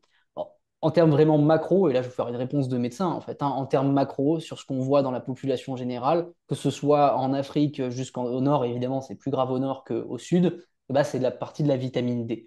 Pour des raisons qui sont peut-être au niveau et très certainement même au niveau de l'agriculture et notamment des micronutriments qui sont de plus en plus faibles. La vitamine D3, ça va être un complément que je vous invite à prendre de manière un petit peu aveugle. Alors, pas totalement aveuglément, mais en tout cas, en termes de réflexe, c'est un complément qui va être important. D'autres carences qu'on voit, le magnésium. Attention sur le magnésium, je répète vraiment des points que j'ai répétés des milliers de fois, c'est un peu scripté, mais c'est vraiment les points qui sont les plus importants. Et s'il y a des gens qui ne l'ont pas fait jusqu'ici, ce sera toujours ça de gagner parce que c'est des compléments très importants. Le cas du magnésium, il est un peu particulier parce que le magnésium, on le voit comme le bloc magnésium, ok, dans notre sang. Mais sauf qu'il y a des formes de magnésium qui vont nous permettre de compenser justement. Et il y a différentes formes sur lesquelles on va plus ou moins réagir. Une forme que je conseille à tout le monde, ok, et je vais le coupler avec le zinc, notamment pour les hommes, parce que c'est deux compléments qui sont d'une grosse synergie et qui ont des réactions enzymatiques très proches. Magnésium et zinc, par définition, si vous n'en avez pas consommé avant ou si ça fait longtemps que vous n'avez pas consommé, la forme qui va être la plus intéressante et qui va être la plus biodisponible, la plus assimilable, que ce soit sur la part nerveuse ou musculaire, c'est la forme pidolate. Ok, c'est la forme qu'on utilise quand on soupçonne soit une carence ou soit pardon, quand il y a une complémentation qui n'a pas été faite avant et une nutrition qu'on définit comme non optimisée. La forme pidolate. Autrement, on a la forme bisglycinate qui, elle, va avoir un effet qui va être beaucoup plus sur le système nerveux. On a tendance à le trouver sur le système nerveux. Par définition, quand ça a un impact sur le système nerveux, ça aura aussi forcément un impact sur le système musculaire, hein, qu'on soit d'accord. Mais c'est une forme qui est la plus soutenable, on va dire, notamment dans une supplémentation à l'année. Les autres formes, notamment les formes citrates, celles-ci, elles vont avoir un gros retour, notamment au niveau digestif. Donc, c'est pas la meilleure des idées que de se supplémenter sur cette forme-là. Même si, dans certains cas, et avec review notamment d'un bilan sanguin, ça peut être une idée pertinente. Mais c'est bien souvent celle qu'on retrouve beaucoup dans les boissons minérales, dans la Rosana, etc., etc., où on se dit, OK, c'est une super idée d'en consommer.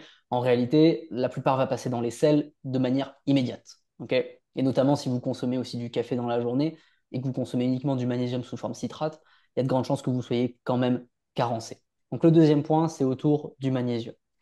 Ce qu'il va falloir, j'ai parlé aussi du zinc, hein, que je pack aussi avec le magnésium et notamment pour les hommes. Une autre part qui va être importante, et là encore une fois, je vais parler de santé générale, on va parler des risques plutôt à long terme et surtout sur un système dont on parle énormément, c'est le système des lipides, le système triglycérides, donc le cholestérol de manière générale. Le grand problème du cholestérol, à l'heure actuelle, c'est un problème d'équilibre. Ok, c'est un désalignement entre ce qu'on appelle le bon et le mauvais cholestérol, celui qui permet le transport, celui qui va plutôt créer de la calcification ou des accumulations de plaques. Ok, donc c'est le ratio LDL et HDL. Dans les temps incriminés là-dessus, on va parler surtout du rapport entre les oméga 3 et oméga 6, oméga 9. Ok, donc bien souvent, on manque d'oméga 3 dans notre alimentation.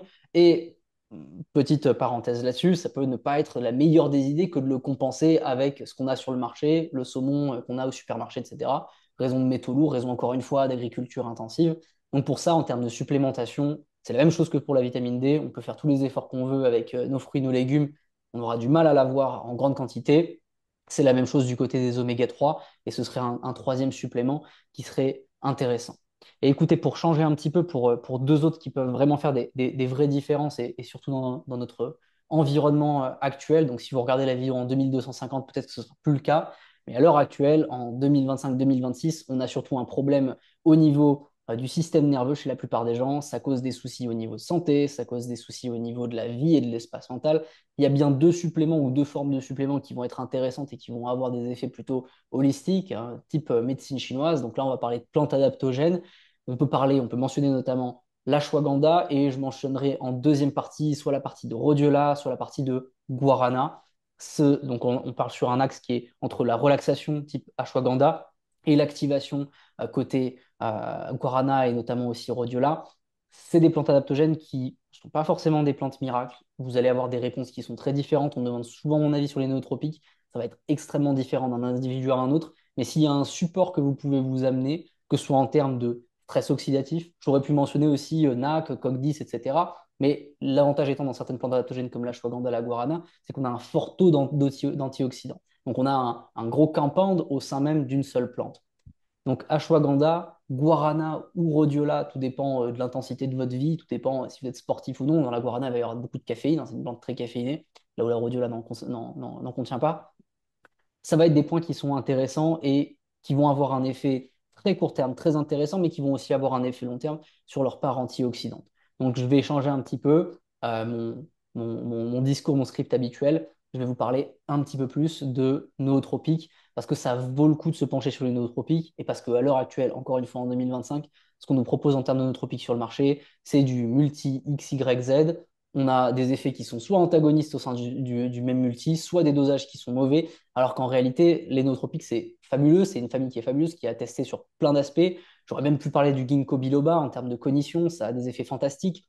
Euh, dans tous les cas, il faut se donner l'opportunité de tester ces nootropiques-là, ce qu'on appellerait des smart drugs, mais bon, ça c'est un peu à l'américaine, on aime bien mettre le mot drogue partout, drogue, médecine, c'est assez confondant, il ne faut pas le voir en termes de drogue au sens français du terme, faut le voir vraiment comme des supports du système nerveux. Et s'il y a bien une voie d'entrée qui va impacter tout le reste, hein, quand on parle de système endocrinien, quand on parle de tous les systèmes biologiques, ça part du système nerveux central. Bah, aider le système nerveux central à avoir plus d'activation, avoir un effet soit activateur, soit inhibiteur, ça va être une bonne voie d'entrée pour le management de votre santé. Donc voilà, c'est les points que j'aurais rajoutés en plus de ce qu'on voit en fait en termes de carence, hein, magnésium, oméga 3, zinc, vitamine D3. Je ne parlerai pas de la vitamine C ici, puisque c'est extrêmement personnel et il faut être encadré. Il y a des effets très intéressants au niveau de la vitamine C, mais là, pour le coup, je ne le mettrai pas en termes de guidelines de santé générale. Vraiment, de facto, prenez X milligrammes de vitamine C. Mais dans tous les cas, ça peut aussi rentrer là-dedans si vous m'écoutez bien. Et il y a certains bouquins qui sont très intéressants, notamment qui sont sortis pendant le Covid, qui traitent très bien de ces sujets-là, notamment d'auteurs français. Je vous invite à aller checker de ce côté-là. Voilà pour la partie des J'a- suppléments. J'allais te poser la question justement par rapport à la vitamine C et du coup merci pour l'info. C'est assez nouveau pour moi le côté multi, que ce sont les compléments des chefs. Euh, donc si on prend plus quelque chose comme de la vitamine C par exemple, donc tu déconseilles de prendre plutôt du multi et plutôt se cibler sur la vitamine C alors.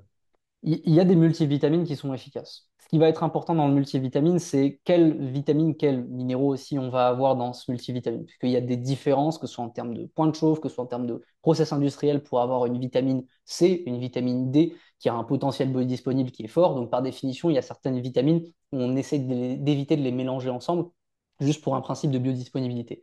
Il y a quand même des bons multivitamines sur le marché. L'indicateur premier pour définir si vous prenez ce multivitamine ou non, c'est la traçabilité. Le plus il y a de due diligence qui est faite par le site qui vous Oui, vend et de traçabilité, le plus vous pouvez vous attendre à ce que ce soit quelque chose de frais et qu'il n'y ait rien à cacher, entre guillemets, que ce soit dans le cadre de la loi ou que ce soit dans le cadre de la santé. Quand ils mettent en avant, je vais pas nous donner de nom nécessairement, mais on a des sites Nutri, qui mettent en avant leur certificat, pas juste leur certificat conforme dans la loi européenne, mais leur certificat de traçabilité. C'est une grosse preuve qu'il y a un travail qui a été fait et qui a été fait proprement. Notamment ceux qui proposent des certificats sur leur whey, sur leurs protéines, c'est des personnes qui vont être, on va tendanciellement plus les écouter parce que les whey, c'est là où il y a le plus d'arnaques. Ok, on prend un goût, on modifie le goût, on remet une étiquette oui. sur l'emballage, c'est bon jusqu'en 2028. Ceux qui vont vous montrer les certificats sont ceux qui le manipulent le moins et vous pouvez l'appliquer au tout le reste de l'industrie du complément alimentaire. Pour la vitamine C, euh, il y a un travail qui va être important à faire du côté notamment bilan sanguin et potentiellement aussi dans quel cadre et pourquoi la vitamine C. Ok. Les points qui sont les plus importants, ça va être autour des personnes qui font beaucoup d'efforts aérobie. Ok. Donc la vitamine C, c'est the antioxydant le plus majeur, celui qui va avoir l'impact le plus fort. Donc quand on a un effort oxydatif régulier tous les jours, ça va être intéressant d'en prendre. Pour les personnes qui sont concernées au niveau immunitaire aussi, ça va être un des points qui va stimuler le plus la production notamment de globules blancs. C'est là aussi où on voit pas mal de déficits, alors qu'ils soient génétiques ou qu'ils soient épigénétiques, on en voit de plus en plus, donc neutrophils, lymphocytes, etc. Donc ça, c'est un point qui va être aussi important au niveau du soutien immunitaire, mais aussi sur des phases qui touchent à beaucoup de choses, notamment la régulation et l'absorption du fer.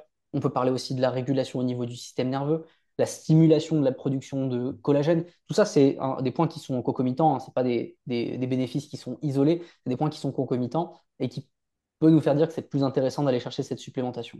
C'est simple, hein, quelqu'un qui a des taux de vitamine C qui sont bas ou qui n'a pas considéré la partie, notamment la vitamine C dans sa complémentation, qu'il ne vienne pas me parler de je vais prendre 10 grammes de collagène marin. Ça ne sert, enfin, pas que ça ne sert à rien, mais il y a un Ouais. élément avant à considérer. Idem pour la personne qui va me dire, OK, je vais prendre du coq ou du NAC, etc., pour mon système oxydatif parce que mon système immunitaire est en berne. Il y a des éléments qui sont plus importants à considérer avant. Ça ne veut pas dire que ça enlève l'utilité du supplément à la fin, mais il y a des éléments qui sont intéressants avant. Et ça aussi, n'essayez pas de régler nécessairement des problèmes de santé pure et dure avec tout ce qu'on peut voir en termes de nootropiques, que ça aille du shilajit à l'ashwagandha ou autre. Attention, ça, c'est des choses qui vont vous mettre dans des meilleures dispositions. Ce n'est pas quelque chose qui va soigner une atteinte, que ce soit système Ouais. immunitaire, etc., ou que ce soit de l'inflammation particulièrement. Encore une fois, il y a des gros campagnes de vitamines, de minéraux qui vont être plus intéressants là-dessus et où il faut avoir une vue biologique. D'ailleurs, la plupart du temps, quand il y a des personnes qui font des retours assez exceptionnels sur certains nootropiques, ça m'a soigné X inflammation, j'étais malade avant, etc. Qu'est-ce que ça veut dire concrètement? Ça veut dire qu'il y a une molécule active présente dans la plante qui était déficitaire chez l'individu, carencée tout simplement, et ça aurait été peut-être même encore plus pertinent de se supplémenter directement sur cette molécule active plutôt que de dire c'est grâce à X nootropique que j'ai soigné ça. Bon, après, le but étant que la personne aille mieux, hein, on va pas se mentir, mais encore une fois, c'est des points importants. Est-ce que j'ai répondu à la question vitamine C du coup? Vitamine C, ouais, je pense que j'ai fait un petit peu le Ouais, tour. ouais, c'est bon. Merci. Voilà, très bien, très bien, très bien. D'autres questions? Ou est-ce qu'on a fait le tour? Je vois des très bons premiers retours, informations très intéressantes. Je vous remercie. Muriel, merci aussi pour ton message. Écoutez, je pense qu'on a fait un bon petit tour. Merci Paul-Antoine pour ton intervention, pour ton remplacement du docteur Denis Quester. Cuisinier, militaire, financier et maintenant, docteur assistant. Super. Bah écoutez, je vous remercie. Pour tous ceux qui veulent regarder certains passages, ce sera disponible sur YouTube et je le partagerai sur LinkedIn aussi, la rediffusion de ce live. Et puis, bah, je passe aussi un coucou à tous ceux qui regarderont la rediff ou qui n'ont pas pu être là sur le live. C'est dommage, on avait une trentaine d'inscrits. Il n'y en a pas autant qui sont venus, mais on reverra peut-être l'horaire pour la prochaine fois. Allez, je vous remercie. Merci pour votre participation, Alain Roland, Paul-Antoine, Lucas, Fabien, Johan, Muriel et tutti quanti. À la prochaine, à très vite. Merci. Merci. Bonne soirée. Ciao, ciao.